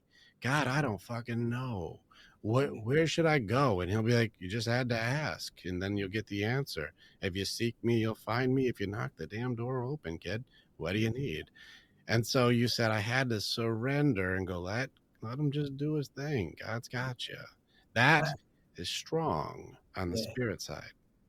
Well, I think the way my interpretation is when surrender is required, that's like you would surrender to an enemy rather than way I like to do it is I yield. Like I lay down arms, I yield to the king Yeah. rather than surrender to an enemy. It's I suppose it's all the interpretation, but yielding is something can digest. I yield to the king, man. If it's the word that makes you feel like you're more in Yeah, control. It's so funny that I even have to control how I surrender. yeah, yeah, and this one, but even still, like whether it be yielding, if it makes you feel better, it's I'm just going to say, I'm all in. Come yeah, on in. I'm open. And yeah, I'm open to. Instead of I have to control this, I'm yeah, open. I'm my girl all the way in. I yeah, have no walls for you. You yeah, know, when it comes to God, I know who I work for. I mm, have no walls for you. yeah, Come yeah, on in. I know that if I just follow what you're telling me to do, you see it no better than me. And it always works out. yeah, Always. There's no time it doesn't. And so yeah, it's funny because I think I need guys to really understand when I speak on this. People do go just like your Bible, the Bible buddy who was like, I'm gonna read you scripture. And you're yeah, like, oh my God, this is just rubbish. And my dad taught me one thing about rubbish is we don't yeah. take rubbish from anybody. That's right. And so if you're reading rubbish to me, I don't take Yeah, that from anybody. It's like you're missing the point if you think that religion is connection. It is that's right. not. No, That's no, right. no. I can Mm, connect. Even Jesus says, if you want to talk to God, well, you don't need anyone's permission. You go to your bedroom, yeah, close the door yeah, behind you, and just talk to him. He already knows what you need before you even ask him. yeah, yeah, yeah, And so you're definitely. starting to see where, like, man, I found these elements so that all warriors need to have the Mm, mind, heart, body, spirit, but the mind and body will not surrender. They will not give up. We will fight to the death on that side. yeah, That we have to be tactical and we have to be action oriented. You have to have those elements, but the heart and spirit needs to be able to understand it's a different fighting style because boxing and jujitsu are not the fucking same thing. that's right. And so if you're going to do a stand-up game in a rolling match, you're in trouble. It doesn't work because if you're on your back and someone's choking you out, you ain't Yeah, swinging too well. you, left jab ain't gonna work. It ain't gonna work when you're tied up.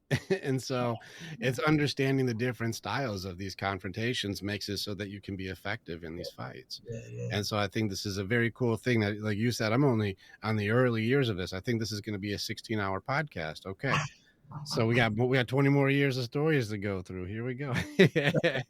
Well, like you talk about moments and what have you. There was along that journey, where you talk about, making agreements and what have you. Um, there was another defining moments. There was another guy who I was in the program with, staying sober with, and he committed suicide as well. And he was a guy who was actually he was just a little bit further along than me. I thought he was doing a lot better than me. Oh, but I remember being at his funeral and throwing some dirt on his box, and I remember creating almost like. I remember thinking, if it can happen to him, it can happen to me. But I remember almost making an agreement saying, listen, I'm only going to do what I love doing. I actually don't know how much time I've got left. Like, seriously, I don't know like how much time I've actually got. So I made an agreement. I'm only going to do what I love doing. And what I mean by that is, unless my heart is in it, I ain't doing it. I'm not doing it, you know. And so that was probably, I think that was a defining moment as well, to really, that was almost like the measuring stick. If my heart was engaged in what I was doing, you know, like I almost promised myself, when I got out of that construction business, I promised myself I was, you know, only going to do what I love doing. I didn't know what I was going to do, but I knew unless my heart was in it, I ain't doing it. And that's literally how then I had this mentor and started to actually just help men. You know, and literally the first couple of guys I started to help, it was they wanted to learn how to box and get fit, and I wanted to, I suppose, be in this circle of what older men, more wiser than me, wealthier than me, just, you know, we're almost like where I wanted to be, you know. So, and they started to really start to teach me some things, you know. But literally what I seen after that was, you know, they started to show me this transition, you know, where I've been carrying on running. I didn't even know I was angry. I didn't even know. And listening to, like, I reckon maybe mid-30s, I've realised, geez, I've been a bit angry. That's the insanity, I think, part of it, you know. For me anyway, I thought, well, how could I be so? But yeah, man, it's you know, when I particularly in 2000, I started to help, I suppose, so many guys, and only doing what I loved, and I retired as a fighter in about 2007, and then, like I said, in 2009, just started helping so many blokes. And I remember, I'm only going to do what I love, so I would just train everyone like a fighter, and I only train men. For me, you know, we're all different, but I can't watch women hit each other. I don't. I'm against domestic violence, even if they're hitting. I just can't stomach it. I can't even watch women play football. That's not me. All right, I ain't built that way. I mean, men are warriors, women are not. You know, Well, they're in a different way. I mean, my in a wife. different way. Yeah, my wife Okay. said, when Do I you? seen my wife have our first baby, I kind of said, man, I'll do everything. You just do that. I ain't doing that, man. She's No had kidding. 7 children, had 7 of our children, all natural, all breastfed them all. She's built Powerful for lady. that, man. Man, get her in that room, man. I want She's to ask an awareness question for you. Do you know? We use enneagrams as a good tool. It's a very good baseline tool for me to understand personality types. Do you understand enneagram personality types? which one is that? Enneagrams. Okay, good. When you study enneagrams, there's 9 different personality types on the enneagram. It gets very deep psychology. It's actually Yeah, no, fascinating stuff. I've heard of it, but I haven't gone deep No with the worries. nine. Listen. I'm going to put my money down that you're a type 8. I'm going to put my money down that you're an 8-7 is what I believe you are, because I'm also an 8-7. I know what that is. And so, like, it's the challenger type. It's a challenger, and then it goes into more the enthusiast, or like the Tigger spirit that wants to go be a free spirit. But underneath that is they call the challenger type. It's the natural leader.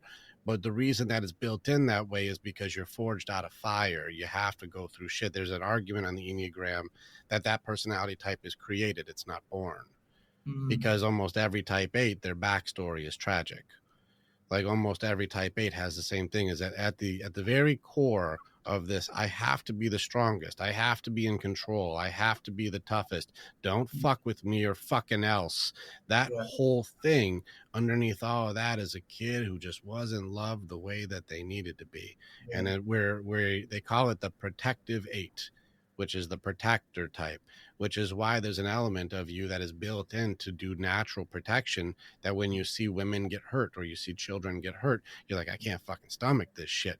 Because this is why it's important to have your type 8 friends, because not all personality types are this way at all. Is the type 8 friend is the one that if somebody wants to bully somebody, will go through me first. And that's why having a type 8 is very useful to other personality types, because they're like, I don't want this confrontation. And your type 8 friend is like, I got you. Yeah, yeah, I'll stop this bully for you. Don't yeah, fuck with people, because this injustice system is only reserved for me. Which is very fucking funny, by the way, because we make our own stupid system of hurt everybody. yeah, But don't hurt them, only I can hurt them, and we're yeah, idiots about it. So it's ironic, because a lot of these systems that I see you do, I can't stomach seeing girls get hurt. I can't stomach this shit. I can watch guys bash their fucking heads in all yeah, day. That doesn't bother me. But watching girls get bashed up doesn't. I don't feel right. There's a protective 8 element, that protective challenger type. yeah, It's the hurt little boy inside of you that can't stomach watching girls get hurt or women get hurt. yeah, yeah, And so this is just a piece of that personality type that seems like it became ingrained, and that's why you can't stomach that element of it, because you're like that. There's a protective instinct that naturally gets triggered. yeah. But yeah, I suppose, yeah, it's because one of the things that I did when I created this boxing program, I had all these men, literally like so many men, and we actually, I ended up meeting somebody who was a woman, great woman, who was starting a women's sanctuary, a women's refuge. And it was just, you know, it was just like it was a God thing. I literally met her a week before she was starting it. She didn't know what she was doing. I had a heap of men running, running all these programs, you know, having thousands of men, influence over thousands of men, speaking at companies, recruiting men for this boxing program for men that never had a fight, and all becoming a better man. And so I just would literally take 40 or 50 men out there every other weekend and just started building these units and what have you. So, but what I found was, I don't know, I think every mankind that I took out seemed to come alive and it was just felt amazing at serving. And, you know, yeah, I thought, oh, well, from the thousands of people that over the umpteen years, I didn't never met anyone that didn't come alive serving and giving, you know, I suppose, you know, like, I mean, the scriptures say, you know, about the unfortunate, you know, man, we've got to be there for them. So, yeah. There's a pattern to this too, I've seen, because women misunderstand men often, and you saw when you started gathering your guys together, everyone's like, hey, how can I help, how can I help, how can I help? And it's something that I've seen the pattern of for the way that our DNA is as men, whether it be provider or whatever it would be, is that men are natural givers. Mm. They're naturally, we're givers. We'll go hunt and gather, and then Yeah. it makes me feel good to Yeah. give. And this is where, even if you look financially, you see how women are with money versus how men are with money. And this is also a subconscious hierarchy, but I'm going to leave that alone for a little bit. Is that if men have more and your kids or your wife needs something, we don't have a thought of like, well, what am I going to get? Like, it's like, yeah, of course, take it. Like, we give freely. Like healthy men, especially, a guy will give freely. Like, what do you need? Yeah. That's fine. I'll make more money. I don't give a fuck about that. Yeah. It's like, I give because I like to give, but I watch the difference. And this is where you've probably seen over and over again with the guys who come in wondering why there's disorder in the house, where it's like, it turns out mine is hers and hers is hers, but she doesn't have that same giving mentality. Yeah. She has a hoarding mentality. There's something going on here for self-preservation on her end that I must be missing, because she expects me to give, and I don't mind giving, but now it's turned into expectation. But then when she has the abundance, it's almost like now it's a power dynamic struggle, and she gets to be in charge, but that doesn't mean leading. And somehow resources turned into now what? The competence of leadership. It is the opposite. That's a bad boss, not a good leader. Yeah. And so this is where I was seeing that your guys who show up just want to give. I just want, how do I help? How do I help? And I think there's a natural element of the strength of men to not be disregarded today, that we need to become men of abundance, so that way we are better givers. Amen. Yeah. And that's something I think that was pretty cool, that when you say, hey, we're doing something, and the guys are like, how can I make it better? And that shows the testament of the spirit of men, good men. Not boys, by the way. There's a difference from boys, and boys are takers, girls are takers, but men are givers, and good women are givers. And this is a maturity thing, that if you're listening to this and listening, like, am I with, how come my man doesn't do that? How come my woman doesn't do that? It's because you're mature as a boy or a girl. You're both taking. Men give, women give, just to give. And this is something God taught me, is givers that give just to give, they get it. But givers that give to get it never get it. And this is both metaphorically, as far as you don't understand or you don't receive, but they also aren't going to get what they want. So if I just give to you, just to give to you, I don't have any expectation. There's no covert contract here. There's no like, well, now that I did that, you owe me one. Like, no, there is none of that. I just give to give. I just want to. And then, man, do they get it? They get love, they get appreciation, they get valued, they get they get people who enjoy being around this person. I could go into study after study on how they've tested this.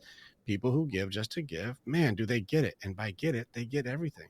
But the people who give because they want something, they don't get it. Yeah. Well, I suppose in my language, what I say is you don't get what you want, you get what you are. I like it. You get what you Well, are. that's like Yeah, that's a mirror. You're getting what you are, buddy. That's a good it's a good one. That's solid. I like that.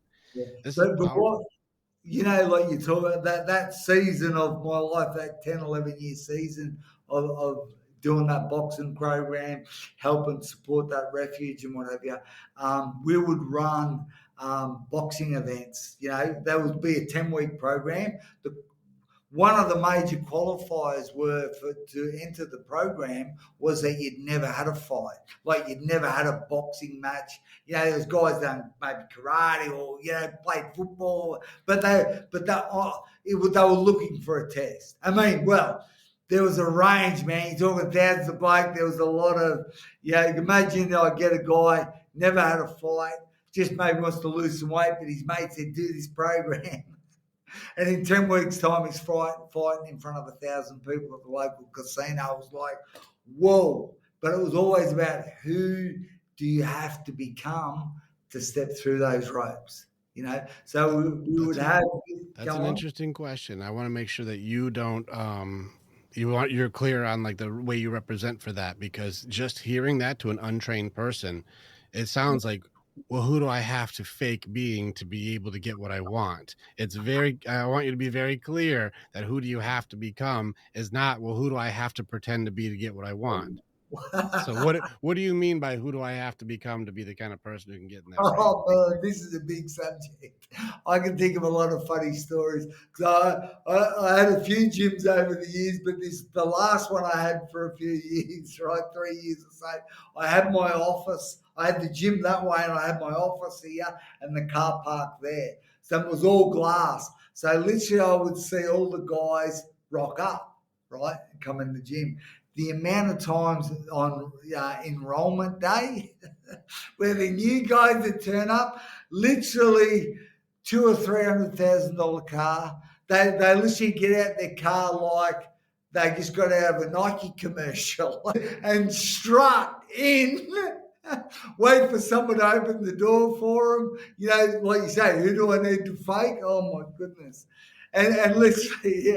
And of course, over the years, you get better at spotting those guys quicker. And in turn, like, they're not bad men, obviously. They're just men they're just going to learn some things really quick. In this gym anyway. But one of the things, even like with a lot, because I built a great team of men that would come through that program, a lot of them would want to stay with me, so I built a great team over the years, and up to like a lot of those guys would help with the refuge, and it's up to 90 men, helping like 24 men at a time, it was amazing. But so we really instruct, like, the culture was every new man that comes in, you make everyone in the gym shakes his hand, looks him in the eye, makes him feel welcome, And literally every time I come in the gym, you just got everyone high-fiving you for turning up, But, after about 2 weeks, we start working on defense. You got 10 weeks. and we'd be telling stories of like identity, maybe around your stories of the past, who you have to become, that alluding to that. So that literally when we got to week 4, you'd start sparring, and normally in the second week we'd work out, we'd have 2 guys, but then maybe we'd have 3 or 4 guys that were cornermen coaching them, obviously me kind of overseeing a lot, but so you'd have that one-on-one stuff plus the group, corporate kind of stuff. But they'd start sparring their cornermen. They'd kind of know what level they're at. But man, the Warriors made through hardship. You're going to have to get hit. Best way to learn how to move your head is get hit. There is another way. I guess that's called boxercise. That's what the girls are. Well, that's where you know what I'm talking about. So those guys in the flashy tracksuit pants and cars, that was where we really have. I had guys literally go home, right, and literally call me up and abuse me on the way home because they got hit. Oh, really? Oh, they're gonna call you and get mad that they got hit. The track captain. Oh yeah, they say things like, "Mate, you told me I was going good. You told me this. I haven't. Like I got hit with everything. I suppose the way I put it, they've been living in a false economy." Oh, it's funny. That's funny. Burst the bubble on that one. That's funny. But really, literally through that 4 weeks, it changes you. You're not going to get any fitter. Like you're as fitter now. We're going to get the rubber to hit the road. We're going to teach you to move, man. It's important on that one, and this is something that I actually had a really big talk with the guys yesterday. We just did a big hangout talk, and I wanted to see if they had the awareness of something I say every single time that these guys come in and go, dude, I'm getting fucked up, man. My life is fucking smack. I just got punched in the face. I'm not supposed to get hit like this, dude. Oh man, things are going fucking crazy, and my wife's being crazy, or I lost my job, or man, I'm not feeling good, I'm sick. And I'm like, good. That's good, man. That's good. He's like, what the fuck? I was like, you catch on. I always say that's really good. I know Jocko does the same thing. I'm like, well, that's good. That means there's something here. We're learning who you are real quick. Listen, Captain Track Pants, your ego gets checked at the door as soon as it's time to measure competency. Mm-hmm. Hey, mister, and this is very important for people like you and me, where the people are like, well, what are all the credentials you have? I'm like, I got a fucking barrel full of shit that doesn't fucking matter, because I know a lot of people who have a lot of degrees, but they don't have a lot of competency. And we're in a day and age right now that, can you actually do what you're saying? Or are you somebody who I've seen a lot about this, and so I'm just going to tell you what to do. And I think we're in an age where we have to have this balance where you don't have to have done everything, but you have to have enough competency or results to show that I actually know how to do what I'm saying. Yeah. And this is where I like when the guys come in with their bravado over competency. And they want to try and keep the conversation about things that I know that have nothing to do with something I can do. Yeah. And I said, it's a very funny thing that you can tell me how life is supposed to be until you get fucking punched in the face. Yeah. And then I'm like, good. You fucking needed that because you're being a dick. And I suppose through that period of, it started as a boxing program, but really ended up as, over the decade, ended up as really an initiation, validation kind of program, but because it was hard. And I would talk about, funny. I want to catch you real quick. I know you're going to go to another cool story. I want to catch something really quick because I know that was a really good chapter. I want to catch something important before we go to the next chapter. When the guys got in the ring, what did you find? What was the most common, these guys found this? As soon as they had their first fight, what was the most common thing the guys found in their first fight? That you witnessed, your pattern that you've seen. Well, with thousands of blokes, it was always like, man, I need to listen to my cornerman. I got no idea, man. I tell some stories, when I went through fights, and what's really a lot of the guys that find interesting all through that program, I would talk about the fights that I lost, not the ones that I won, because it was always the ones that I won, I didn't have to grow and learn and change. It was the ones that I got belted in, man. That was where all the growth happened. Like, you know, you need to go through hardship. Like, it's, if you, well, you don't need to, but if you don't, you're going to be soft and undeveloped. And when the storm comes, you won't be able to level up. Right. So quite often, that's what I would always say. Like, in the ring, your cornerman can see what you can't. Mm-hmm. He's your eyes, man.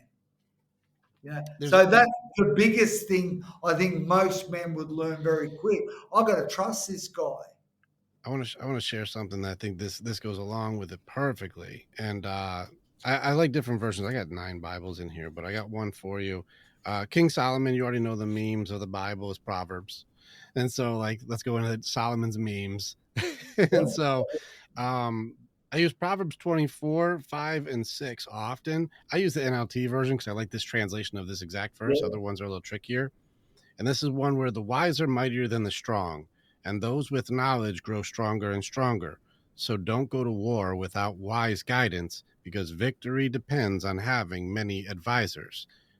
So what that means is, listen to your cornermen. That's right. They can see what you can't see. You should listen to your cornermen. If you're going to go into battle, hey, you may not be able to see everything. Listen to your cornermen. You think you're tough, but you're getting fucking punched in the head. Your cornerman can see that. You got to watch out. He's doing that left often, man. You got to watch this thing. Like, damn, I'm feeling it. Yeah.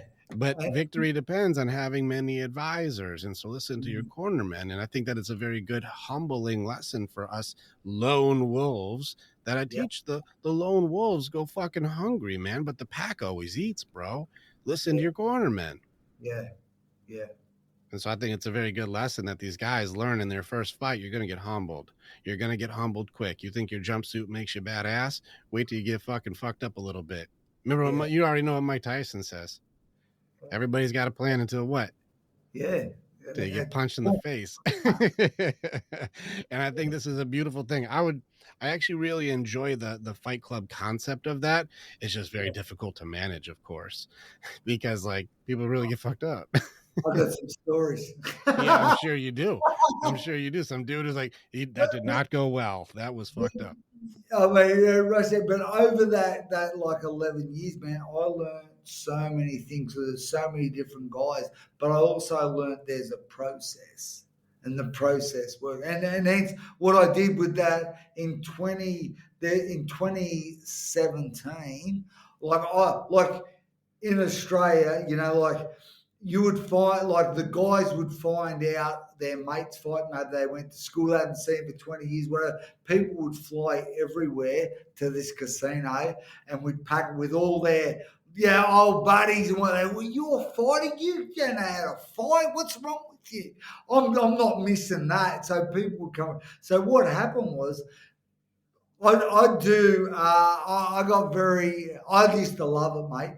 Halfway through the night, I would get up and do a speech about courage. And literally what it would be, it would lead to an enrollment for the next group starting. So particularly once those guys had a couple of drinks, man, they're easy. But what I would get everyone clapping them. Oh, man, they felt like heroes until they realised what they'd done. But it was so much fun, you know, and it was awesome.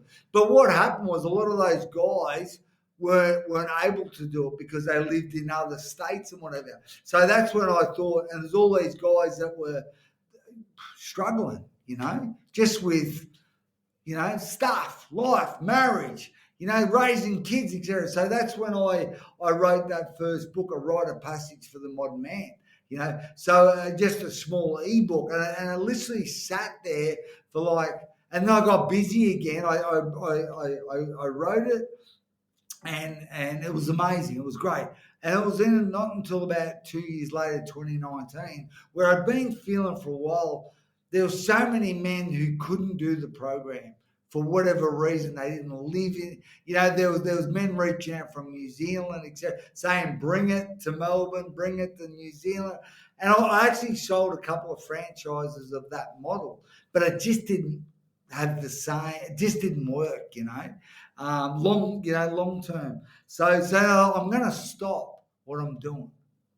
I'm going to work out a way. How can I help more men? How can I reach? And that's when I put that ebook online, and literally it just because I was only advertised on Facebook in Australia, right?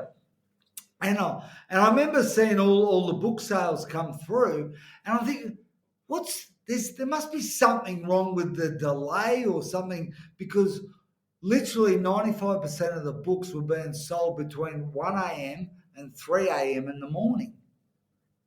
And literally that's when men were awake looking on the internet or Facebook. Because what I started doing was I was so excited because I thought I'd have like a couple months off and kind of recreate it. I didn't really know. That's been kind of my thing. Let's do something that's never been done before, But at about the 3-month mark, and I was having a great time. I've been to Fiji. I just, I'm on my property. I'm, riding my horse. I'm a horseman. And at about the 3-month mark, there was 4 men committed suicide in 4 weeks. And 2 of them were waiting for me to start the next program. And I was like, it was almost like over the years, all those suicides all landed on my doorstep, all those feelings, all on the same day, man. It was hard. It was so hard. And I tell you, Rick, mate, it hit me for a 6. It took the wind out of my sails, man, it nearly took me out. Leader to leader, I know that one. That one. And even this week, I had to go through that fight this week for this thing where we want to try to help people so bad, but then even one small thing that we did, not intentional, one small not intentional thing that the leader will do can cost lives and can cost things. I had a thing that I made a mistake in the way that we built our system for guys to come in, and guys are messaging me. They're like, I'm on my last leg, which is every guy who talks to us to begin with is like, men don't reach out until they're in crisis. That's just how men are, period. And so I know every time I meet a guy coming into the group that he's like, I know you're on your last fucking leg. We wouldn't be talking if you weren't. You have tried every single thing that you've ever even heard of, and none of it worked, which means you've come to the conclusion, which is correct. Yeah. There's something that I don't know that I need to know. And so I got to talk to people who have a better way. Well, our system that I try to put it together, but there's something that got goofed up when the guys would come into the group that it would block them from interacting. And I didn't know it was doing it. I'm like, why these guys? We had 500 guys join in, and I was like, where is everybody? Like, we just, what's going on here? And we found that there was something in the system that was blocking them from communication that wouldn't let them get to the next spot, and they didn't know what to do, and they couldn't communicate with anybody. Hey, this isn't working. And so we just had 500 guys struggling come in, and then my program, my system gave them a roadblock that made it just a confirmation of fuck me. You know what? Another fucking thing that isn't going to work for me. Of course, this is a fucking sign. And I'm like, it's not a fucking sign. It's an accident. I'm like, man, I thought we had a thing to make it so you get to us easier or better or more efficiently so we can support you. And I created a thing on accident that blocked them from getting in. I'm like, why did everything just stop? What just happened? Everybody's looking for where's the kink in the hose. And it was this one thing. And I'll tell you, that kept me up, man. It keeps you up because these guys were like, I'm on my last leg. I didn't get to hear from them. I don't know what the fuck happened. I don't know if that guy ended himself or not. I don't know, but I sure know that I had the chance to do something, and I created a thing on accident that stopped him from getting to me. Yeah. And I'll tell you what, it keeps me up. This has been a tough week just for that thing where I'm like, fuck, how many guys did I fuck over when I wasn't even trying to? I was trying to help them, and I accidentally created a roadblock, and I'm sitting here in class going, how come nobody's showing up to class? Not even knowing I had a roadblock to stop them from getting in. And it kept me up, man. It was tough. And, I had to get, God was like, they're okay. They didn't need you anyways. They needed me. But it's one of those things where it's like, hey, you needed to do the same thing that Gavin needed to do. You need to wake the fuck up. You can't stay in the background waiting for them to come to you. You got to go to them. You got to be active. You got to be in front. Otherwise, people are going to fucking suffer, and you're not doing your purpose, man. And so you and I both, I know that thing. And this is not the first time I've had to face that, but it's just another example of heavy as the fucking crown when you have to do this thing that you're called to do. And you're like, I'll get to it. Let's get it going soon. And it starts costing lives because of our, what call it, procrastination, or our delayed, systems, or let's schedule it out for 4 weeks from now. And you're like, people are struggling now though. And this is kind of where you see medical industries and things like this go, well, I know you're not feeling good, but I can fit you in October. You're like, I'm not feeling good now. Yeah. And so I just heart to heart on you with that one, where I'm like, watching the guys have hopelessness, and we had opportunity to give hope. And I just added to the hopelessness indirectly or indiscriminately. I didn't mean to. It wasn't on purpose. But it looks like, man, I'm like, we have to do better. Yeah. We have to do better. I have to do better. And that's just kind of me, just heart to heart with you. I'm like, I know that feeling, man. It's tough. Yeah, it is. Tough. And but I suppose at that point in my life, like the whole way through my life, God has looked after me. Never has he not. And timing's everything. And I remember what I started, you mentioned Fight Club before, but so I'm thinking I don't want to do what I was doing, running those massive events every other month. And, it was just, I wanted to help more men. So I put that book, more rather than the casino kind of help, more grunty, more gritty. So that's when I had a mate with a nightclub that was underground in a basement.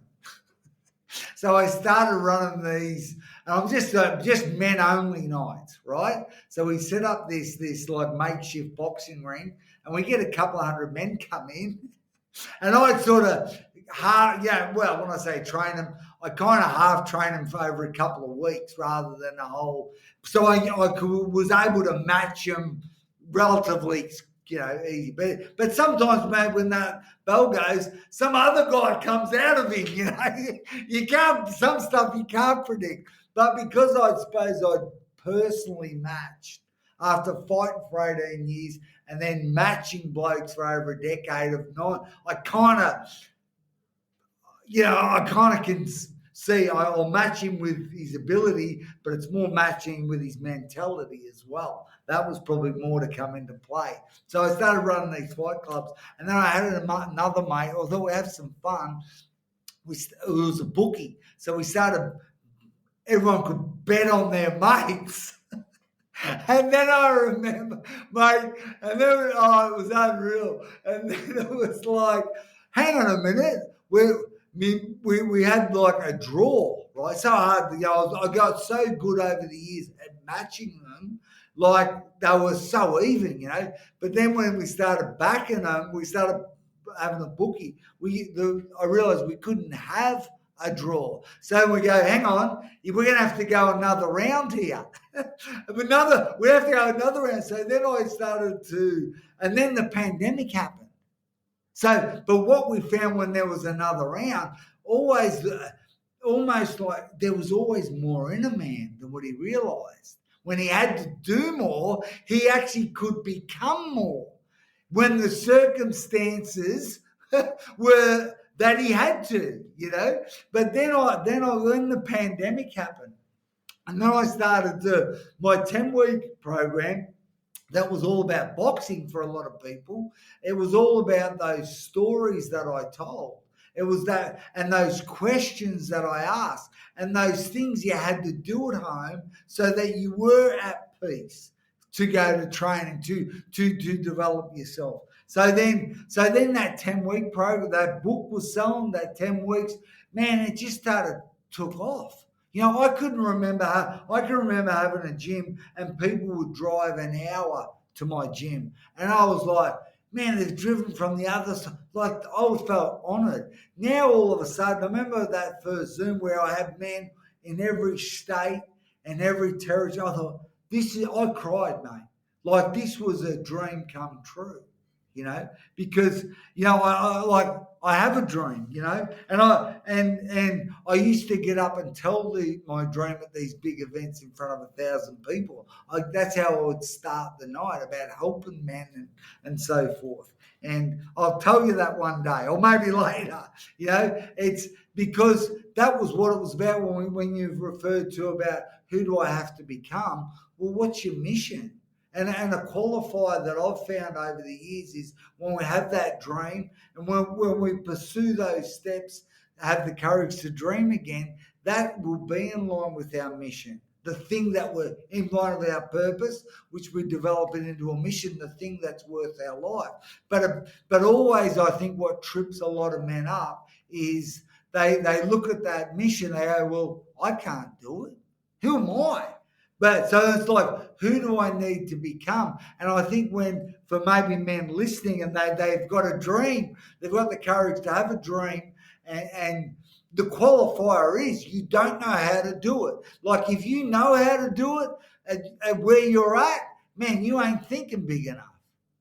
You ain't, that's one of the qualifiers is you don't know how to do it and you don't feel qualified. That means you're on the right track. But then when the pandemic happened, I had all these guys doing it online. I've got back in Australia, I've got a property. Okay. So what I did was set up my boxing ring in the middle of this paddock, right? On acreage. And I just light some fires around the outside. And then all these guys would just turn up. And like from around Australia, from done my program, and sometimes I'd give them literally 15 minutes training, but they knew what was coming. They didn't know how they're going to perform. But what I started to do was I started to just do 2 rounds, and then the 3rd round we would just go until. So men would do say 2-minute rounds and be absolutely exhausted. Adrenaline would take over. They go into shock. They'd be fatigued. But then when I took away that 3rd bell, some of those men who were exhausted in 4 minutes, that 3rd round would go 10, 12, 15 minutes long. And the real transformation would happen in the unknown, in just where I took away the finish line.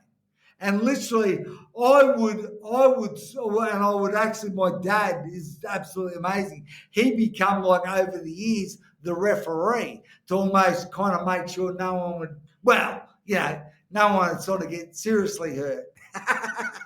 You need to kind of get, biffed up a bit for your best to come out. But that's what we seen. It wasn't until you got hit, you met the guy on the inside. That flashy car, that amazing businesses doing $1 million a month. It can't help you right now. It's like the guy on the inside. So over but what I also seen over that period of time was that men needed more. And that's when I wrote in 21, I wrote that 2nd book, The Man Alive. So there's like all those stories that I told over those 10 weeks. I picked the best, I think the best ones, the ones who get you motivated to take action.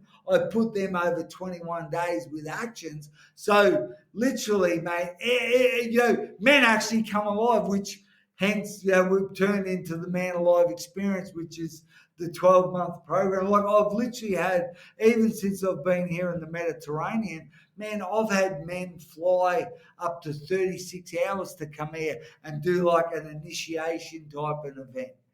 Had a guy from the States last week, a doctor, man, just needed it, looking, he's found his mission, his purpose, the thing for his life. And now, like, that's what we're, I suppose, going into now. Like you mentioned before about provision and stuff, like how this is what I've really stumbled across from all those years of who do I need to become to step through those boxing ropes to now it's who do I need to become to be the king of of the castle life. So now we're helping men monetize their purpose, the mission, the thing they're built for. Man, it's like, I don't know where you have it in America. They have a saying in Australia. It's like, do what you love and you never work a day in your life. And I think what is happening here in the world since the pandemic, I think it's the best time in history. For men that have the nuts and the courage to grab life by the throat. It's either that or you end up getting grabbed by the throat.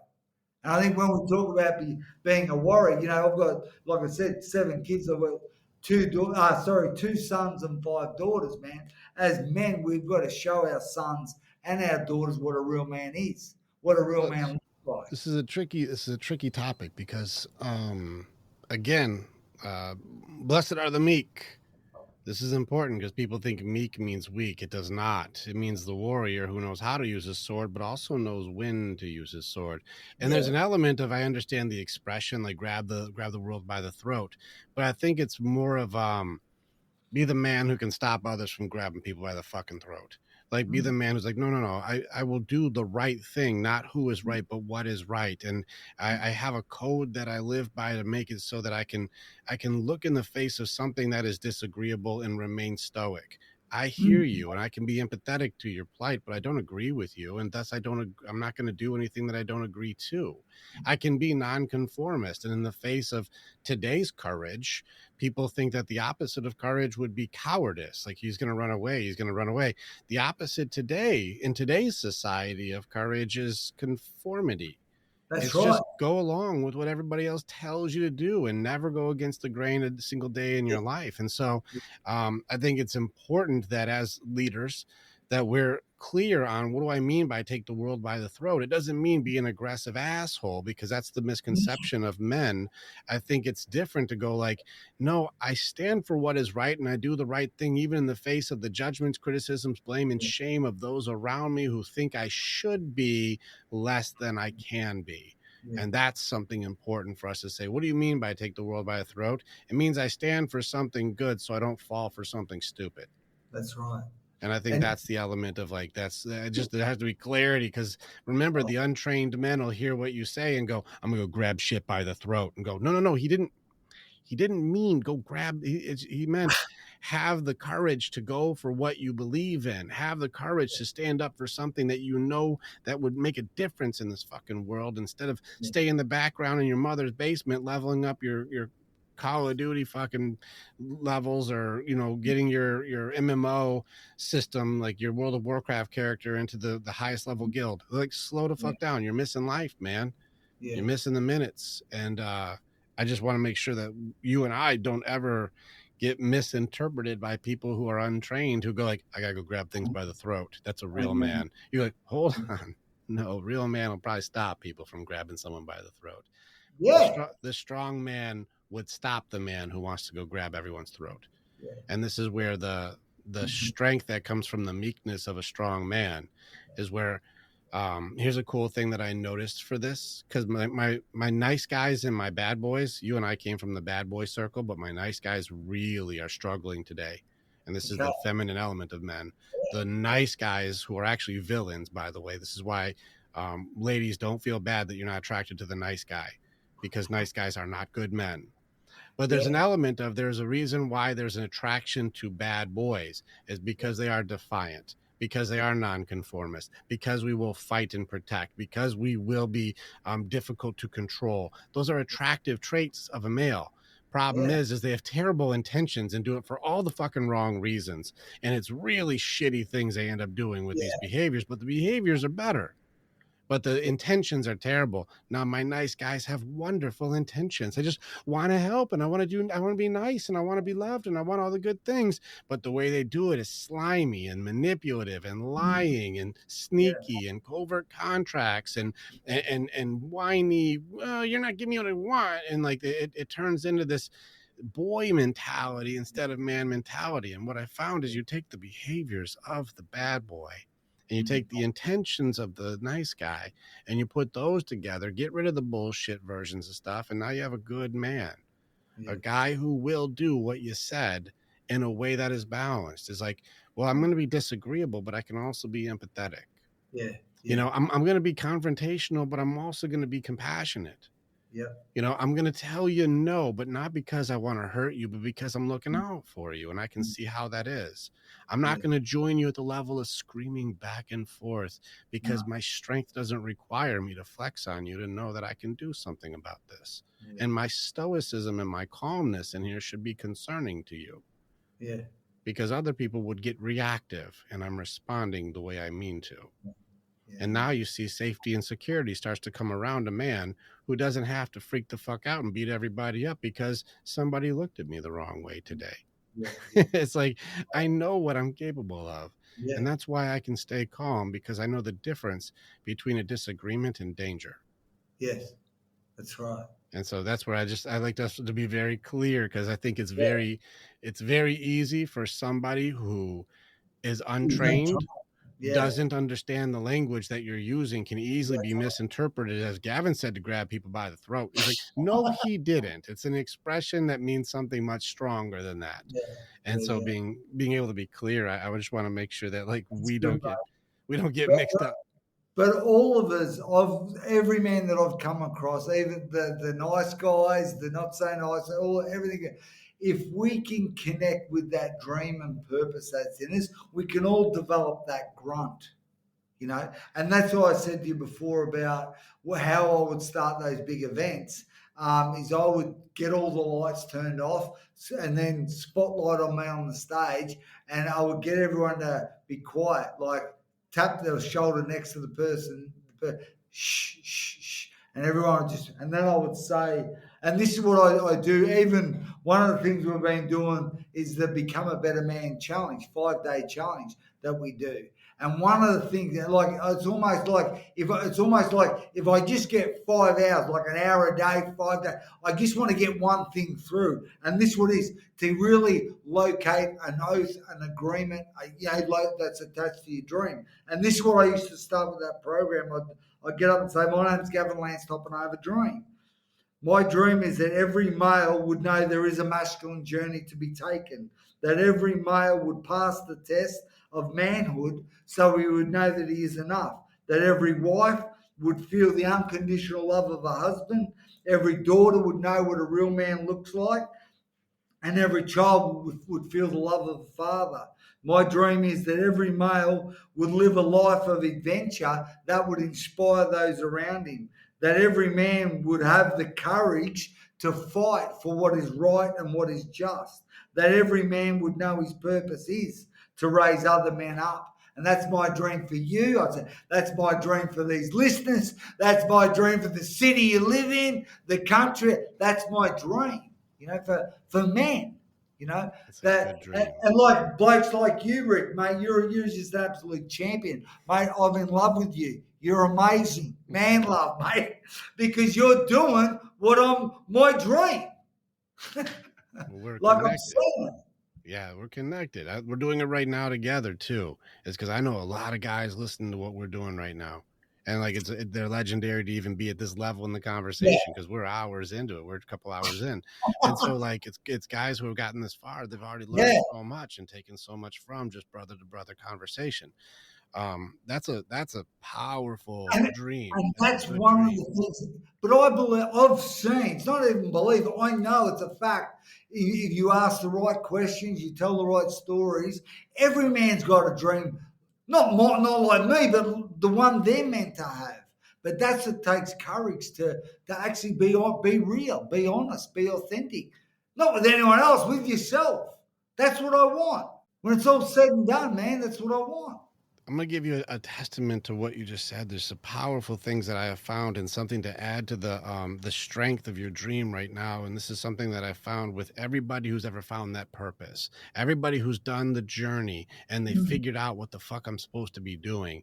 And it's found on the journey, just so you new guys think you're supposed to start with it first. No, you start with something that's good enough. but you'll figure you out when you start going through the climb. And once you start going through these fights and go through the mountains and go through yeah, the fucking valleys and get stuck in the fucking river and have your fucking horse die and like shit yeah, goes nuts. Once you go through the battles of all of these hardships, you'll find something that I think we've been talking about the whole time. The reason you go through all of these things is to find you. And that's the ironic thing about having to travel the world, be in all these things, go through all these adventures, have these radical losses, get your ass kicked inside out is the whole thing you've been looking for, is the thing you started with the whole time. yeah. I went everywhere looking for me. There it was. And that's funny. I was looking for me the whole time. And everywhere I went, there I was, but I couldn't see it.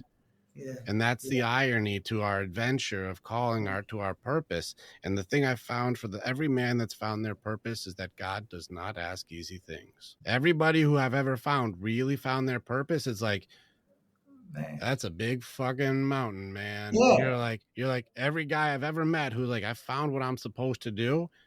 Every guy who I really know, I'm like, I'm connected to you, is like, that's hard. That's a yeah, hard purpose. yeah. And that's something where I can connect with, is my purpose. God does not ask easy things. And when I explain my purpose, I'm like, you want to try my job? And they're like, yeah, I'm good. I don't want that one. Well, I'm sure you're the same. Over the years, I've had men do my programs and then endeavour to rip it off and try and do it. I've had blokes advertise me on their Bro, website. Yeah, all mate. day. I'm They do it like, wrong all man, day. I'm like, we need to have a coffee, man. You don't want to do what I'm doing, man. No, You won't make it. It's too hard. they can't do it because, well, you can't fake something authentic. That's the That's definition right. of lying anyways. This is a testament. The podcast I just did with Justin Kavanaugh, I got to give him credit because he called me out. I love, like, we all challenge each other, and he called me out, honestly, true, and he's correct, and I have to give him credit for it. I am not a big fan of social media. I don't enjoy it. I find it to be a taker. It's not a giver. It drains me on the social media element of it. So I don't like getting involved in it. I don't like doing it because it takes from me. It's not a giver. And he said, do you know how many people are stealing your shit and doing it wrong? Even Socrates, just so you know, Socrates hated when people would take notes at his class. He's like, I don't want you taking notes at my class. You either get it or you don't get it. You know why Yeah, he didn't want them taking notes? He's like, you're going to telephone game this shit and fuck it all up, man. I yeah, already know that if you try to teach what I just taught you, it's going to be a totally different damn lesson. yeah, People try to steal my stuff all the time. I don't care either. If it ever helps somebody, that's a good thing. I don't care. But they do it wrong. And Justin said, there's so many people who are good at marketing doing the wrong thing with your stuff. And it's yeah. like, do you know how many people are getting hurt because you're not out front? That's right. Do you know how many people are suffering because they didn't get a chance to see the authentic thing, because they've only seen the frauds, because the frauds like to put money into marketing. They don't Counterfeit. know the real thing. And so Yeah, there's a calling for this where it's like, you're not wrong on this part, but I do not enjoy this element of the purpose, but I have to go out into the fucking mess, which I don't mind doing the trainings or doing the speeches and doing all this. I don't mind that at all. That part I enjoy. It's the social media and the taking element of it that's like, I got to keep doing this part I don't enjoy in order to make sure somebody else does not hurt people because I didn't get out there. yeah. And people will take your stuff and do it wrong, and they will hurt people. And Well, people can take my stuff, because I do deep work psychology, and do radical fucking damage. Because if you know the weaknesses of people, you can exploit them, and people do. yeah, People will take power and show who they really are when they have advantage by doing the wrong thing and calling themselves experts. yeah, yeah, yeah. I sort of lean back when I hear that word. Well, it's because rule number 7 in our creed is to challenge everything. And it's very important. I think you can do this and I can do this too, which is why I like talking to you, is because one of the things when guys come in, they have to do something that's very important. I find it very important, is you have to challenge the competency of the leader directly. And if you cannot challenge the competency of the leader, you're in a cult. Yeah, okay. Yeah, And so if you can't go like, are you good at what you do? I got some questions, man. And if I answer incompetently, if I answer as a fool or a manipulator, or I'm trying to skirt by and deflect from questions, if I'm not being honest or sincere, if you're not catching that I actually have done what I'm telling you to do, Yeah. do not follow me. Yeah. Yeah.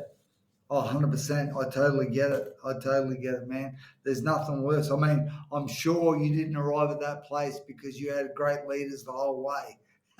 Yeah, I look at you. Oh, certainly, I've had some amazing mentors, coaches, and I've had some ones that, geez, I learned some big lessons. Hey, God bless them both. Yeah, Like we they're need both.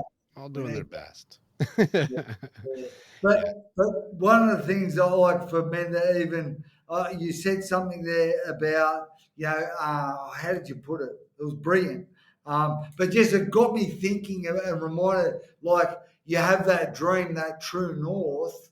But as I said even before, I was actually getting up and speaking that dream in front of thousands of people each year way before I knew how to do it. Way before I'd ever been on a Riverside or a Zoom call, way before that ebook even come out of me. And I think that's one of the things that I've seen over the years is really that separates so many males as just that boy, that whiner, that whinger, life's not fair, to the man, hey, let's find a way. Let's make it happen. It's risky. Hey, the biggest risk is going to be not taking a risk. We take the risk. And I think as men, as husbands, as fathers, as leaders, man, that's what we're going to do. Even that's what, go on, you got to say something, Rick? Yeah, what you're saying is so powerful and so correct. And I like, this is why I like talking with guys like you, is because we say the same thing differently. And I think it's very powerful to be able to have different ways we say the same thing, because it's necessary in the men's world to go, I hear these two guys and someone go, I identify with how Rick says that. I like his style. And then some guys are like, Gavin's my fucking dude. Like, I love his style. That's it. We're saying the same thing, but in a way where it's like, I just resonate more with Gavin's style. That one seems more my type, And so it's a very necessary thing that we say it from both ways. And they go like, man, these guys fucking are going to the same location. They're just coming from different starter points, but they know how to get there. And it's a very cool thing. The courage element to share your dreams with others. And this is a heart side thing. And this is something that people won't understand. As I say, the men that have the courage to share their dreams with others will share their dreams with others. This means if I'm telling you my dream, men are natural givers. And the more I share my dream with you, the more you're going to go, oh, dude, I know how we could do that. Hey, I actually know a guy who knows a guy who could do that thing. Let me make a call for you. And now we're both building the dream. And now we're like, hey, we're working on a thing. It's, hey, I got in touch with Gavin and he's going to help with that thing. I'm like, that's awesome. I didn't even know him. Now we got another guy who's working toward this thing. And because I had the courage to share my dream with you, now we're sharing the building of this dream together. And that's why I say those who share their dreams with others will share their dreams with others. That's a courageous passion thing to do. And I think it's very cool that you said, I was putting that out there before I even knew what I was doing. And the how shows up when you start asking guys how. Yeah. Or how, or even just, I suppose I needed to get it out there because men were dying. Yes. Like divorces, separations were happening. Because like that gentleman who maybe challenged you on this social media, man, we need to, you know what makes me so happy? I did a 5-day challenge last month, Become a Better Man challenge. We have men from Alaska to New Zealand. Like, I think that's as far as you can get. Like, I'm thinking this, like, dreams come true. Yes. For the brave. For the ones who will fight for it. Yeah. All in. Yes. Well, just don't quit. It's not going to be the way you think it's supposed to be. You're going to get, and you're so right. You learn more from losing than you do from winning. And you guys are going to call you, screaming at you and abusing you on the way home about, I'm never supposed to lose, Gavin. I'm not supposed to get hit. I'm not supposed to lose. And it's like, you don't understand the game. Failure is how you become a champion. You don't yeah, understand is losing is how you become a winner. You don't understand that fucking climbing and getting up every time you fucking fall down is how you become the best. How do yeah, you become a grandmaster? Do yeah. it 10,000 ways wrong, You because got it. now I know every fucked up way to do it, and that makes me the best at what I do. Yeah, yeah, And that's mastery. And so this is where I'm with you as a fighter. You go, dude, the reason I'm good at what I do is because I got fucked up a lot. That's why I'm really good at this. Not yeah. because I never lost. It's because I lost in every way you fucking can. And so I understand what you're going through. That's how I can connect with you. Is, well, I got my ass kicked like that. I get that one. Yeah. Yeah. One thing I've seen over the years as well with men that I've helped, obviously in the online realm, the last 5 or 6 years, but in person as well for a decade or so before that, is really, I suppose we talk about courage and adventure, but I think that whole we hear that whole thing, burn the boats, but I think deep down nobody's really ever done it. And I think one of the things that I endeavor to do, one thing that I remember I had this guy do my boxing program, and he ended up, he seen a mate of his do it. He was so pumped up, he come to the gym, and I got him, yeah, okay, you'll do it. Well, he's like, why do you want to do it? He goes, because all my life, since I was a kid, I wanted to do it, blah, blah, blah. Then he filled out his form. He was 69. Mm-hmm. And wanted to have his first fight. End up having his first fight on the weekend of his 70th birthday. But one of the major things I learned from him, because I couldn't believe he was the age that he was. I literally thought he was mid-50s, right? But in that group, that particular group, there was guys in their 20s, and I think he was more youthful than some of the younger guys. And this was one thing that he said. He goes, he had a habit of doing things for the first time. See, one thing I've seen and heard is a lot of men telling courage stories, grand final stories, war stories, and they were like 30 years ago. Like, I can't remember stuff, and that's one thing I suppose when it comes, like when I came out here, like I was 50, and I like 2 years ago, I said, life's an epic adventure or it's not. So that's why I brought a one-way ticket and shifted my family to the other side of the world, because I wanted to go and experience what is it like living on a small island with 15 villages in a community that when 12 o'clock happened, all the shops are shut till 4 o'clock. Everyone goes for a siesta. I wanted to experience that. Like, oh, life's an adventure, or it's not. And I think that's what we talk about, burning the boats. Those one-way tickets, man, they're the best. And you know what? I think about it now, because we're going to go home at the end of the year, a couple of years in, and I remember saying goodbye to people, and people saying, "When are you coming back?" I said, "I don't know." Like people who love me, care. My wife said, "You got to stop saying this," because I started saying, shaking their hand, saying, "Listen, if I never see you again, good luck with the rest of your life."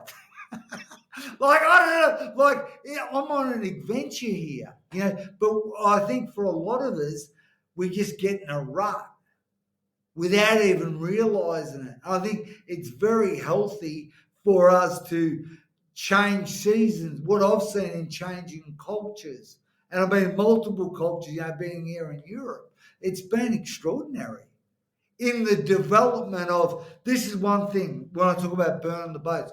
I remember shifting from my city back in Australia, where I'm the guy, the boxing guy, I'm the this, I'm the that. When I left, I had 5 cars I sold, Range Rovers. I looked at my wardrobe, I had 17 suits. Who needs 17 suits? I don't know. But all this stuff that I accumulated, I didn't realize. So it was great to come to a small village in this island in the middle of the Mediterranean where I have no reputation. I have no credibility. Nobody knows me. I barely can speak the language. Oh man, you talk about humility, talk about burning the boats. Absolute freedom, freedom. And it was because of a dream. I love it. So, There's so much Fight Club stuff in here. It's because you had so much stuff you owned. Your stuff ended up owning you, and you had yeah, a I didn't reputation. realise the though, Rick. Yeah. And it's a reputation that you had to get rid of because I didn't need to be that guy anymore. And I think there's a testament too of the commitment of burning the boats, or I should even say having the funeral for is you have to have a funeral for the old you. And I think people who are evolving don't understand that who I was is not who I am, because how I am is who I am. And there's some element of us that has to have a funeral for the old you who used to be this guy who used to do harm because I'm hurt. And now you're a guy who helps guys out of hurt so they no longer do harm, and Yeah, lead with the amount of commitment of burning your own boats to say, my pack is safe because I am safe. I am yeah, not who I was. I am who I am now. yeah. And who I'll be tomorrow, probably a better version. And I'm going to Look keep out. growing. Right. I mean, one of the things that I love it when men enroll into our man alive experience, and they say, "Oh, what does it cost?" And I say, "What you mean? What it's going to cost, or the financial investment? Because the finances are easy. What it's going to cost you is your old life, your old thinking, your old way. That's the difficult bit. What am I going to let go I love of?" that. Cost or your financial investment, those are not the same thing. Yeah, totally different, man. The finances are easy. It's Yeah. true. It's really funny too. Here's another element of that too. One of my guys actually said this when we were just doing one of the classes, and some new guys were wondering this: what's it going to cost? What's it going to cost? And another guy took it a different direction because he's very hard side, and he said, "You do know you're worth more than what this is, right?" Yeah. Like a lot of guys are they're so, again, they're givers, and so they have no problem if their wife needed 7 grand or 10 grand or Oh, something. They'd be like, whatever I got to do to get it. But it's like, yeah, you're worth more than 7 grand or 10 grand, right? You know that, right?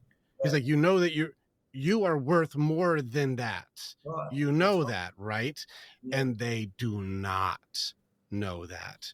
They're like, yeah, I'll give it, but I'm yeah, not worth giving it to myself. That feels yeah, selfish. It's like, yeah, you're worth more than that, dude. yeah, So what's it going to cost you? yeah. It may cost you everything, bud. Mm. You'll make Yeah, more money. The yeah, financial investment, that part, the easy part. yeah, No, it's what's going to cost you if you don't, because you're going to be what you hate. Let's yeah, get rid of all that shit so you can be something, and you look in the mirror and go, yes, yeah, yeah. yes, that's me. Mate, we're on the same page, mate. Like to, I always like to talk about the 4 levels of value, and like that that I see operating at, and the lowest level is implementation, just doing what you know how to do what your old man did, just and then the second lowest level is managing. So you start to manage other people, the system that you're using, but then the third level is around communication. So when we can get a message, a dream, and start to communicate it and inspire the people around us, that's where the action starts to happen. But the highest level is of value is in our imagination. And that's why I love to operate. Let's do something that we haven't done before. Let's become somebody we haven't become before. Let's imagine. Yeah, I always say everything's created twice. First in our mind, and then it materializes. But I mean, you know what I'm talking about. Yes. The problem is we've got all this old rubbish that we're imagining, and hence that's what we get. Your So limiting belief systems. Yes. yeah, But so man, here's so I can show people that we say the same thing in two different ways. You said yeah, implementation, manage, communicate, and then the values and imagination. I yeah, say the same thing differently. Your implementation, that's body side. That's your action side. I have to do something. You have to be yeah, active. That's your yeah, body has to be yeah, involved. You have to train body side. You already know you got to be strong so you can go do something. yeah, Body side. Manage. How do I tactically set this up? How do I teach others? How do I show others to do this? And how do I do this in the most effective way possible? That's your mind. That's yeah, mind side.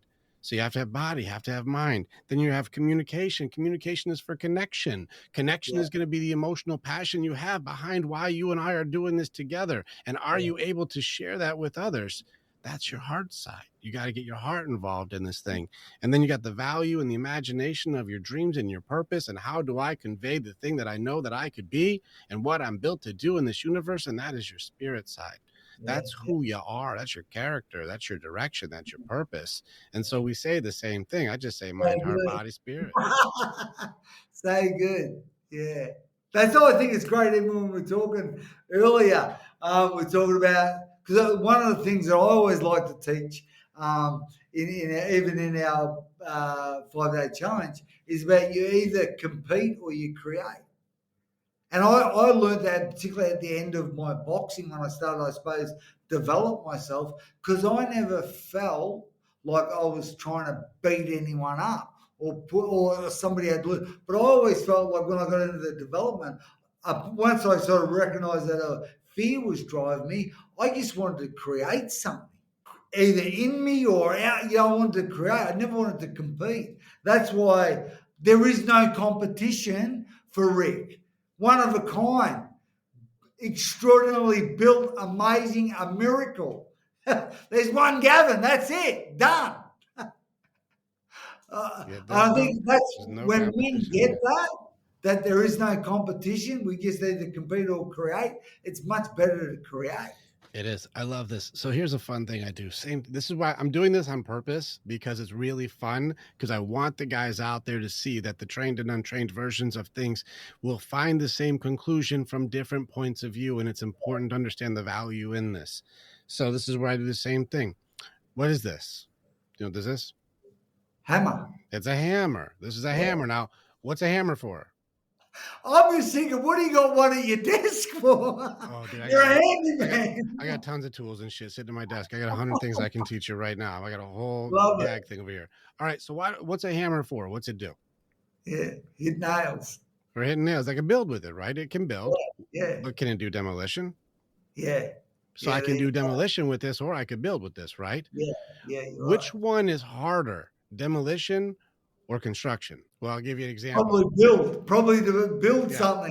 To be a good carpenter with this thing, I got to go through being an apprentice and then a journeyman and then learn mastery. There's a lot of skills, a lot of tricks. This can be used to build great things, but it's difficult to be tactical with this thing. Now, if I needed to demo a wall, I could give this to a 16-year-old and say, have fun, and no training required. No. And when I say this, you see a lot of people have their hammer to try to fix their relationships, and they try and fucking do a fucking screwdriver job with a hammer, or they're trying to get the lug nuts off their car with their hammer. And I'm like, are we doing demolition or are we doing construction today, bud? Yeah. Are we building something? Are we creating? Or are we trying to compete here in some kind of a way to demolish and try and be better than by destroying others? Are we building or are we tearing something down today?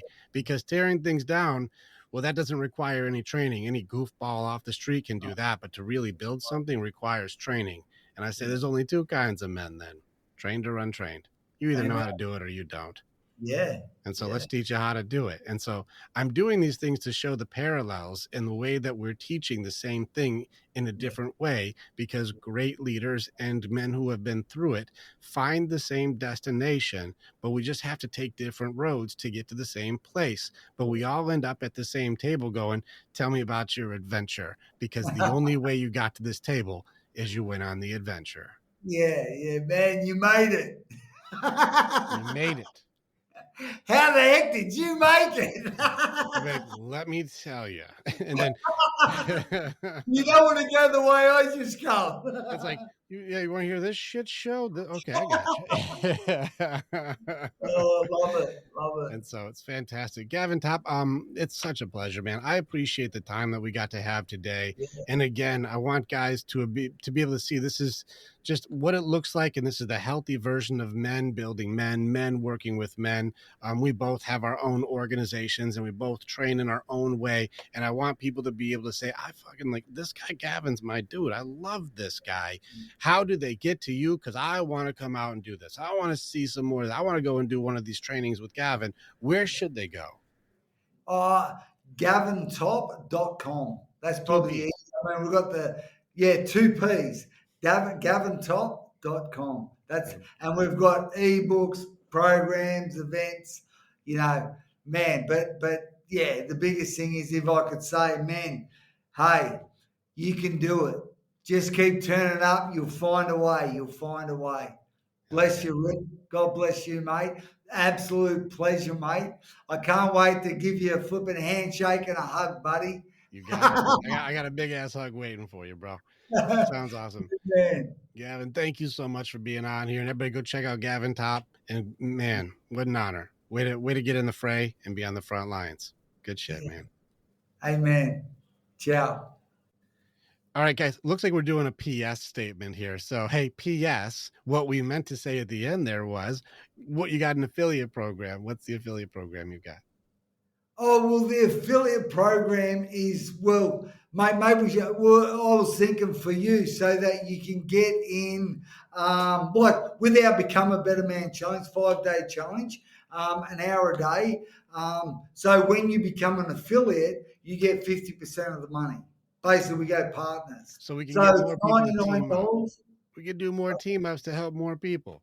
Yeah, so $99 or the VIPs $2.99. So whatever you guys enroll in at, man, we go 50-50 in the money. Like, let's help each other. Let's just help each other by helping more guys. I get it. Yeah. So guys, check out some more of the programs here.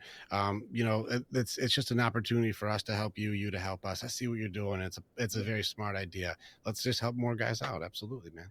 And the thing is, what I've seen, most men will say, oh, no, I don't want anything for it. But that's a way I can say thank you.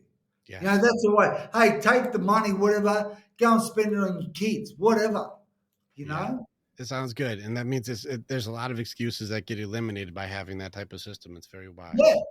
Yeah. So, good stuff. Well done. All right, good. I just want to make sure the guys got the little piece of that because, like, hey, I can actually do some things to help more people too. Yes. Yeah. And I think that's a good thing for guys to know. Thanks for sharing that. Amen. All right. Ciao. There. Now, click on the button and you can become the hero in your own story. It's time to start making the choices to change. And the evolution that you're going to do begins with choosing the next step. This is the way. And together, we're always stronger.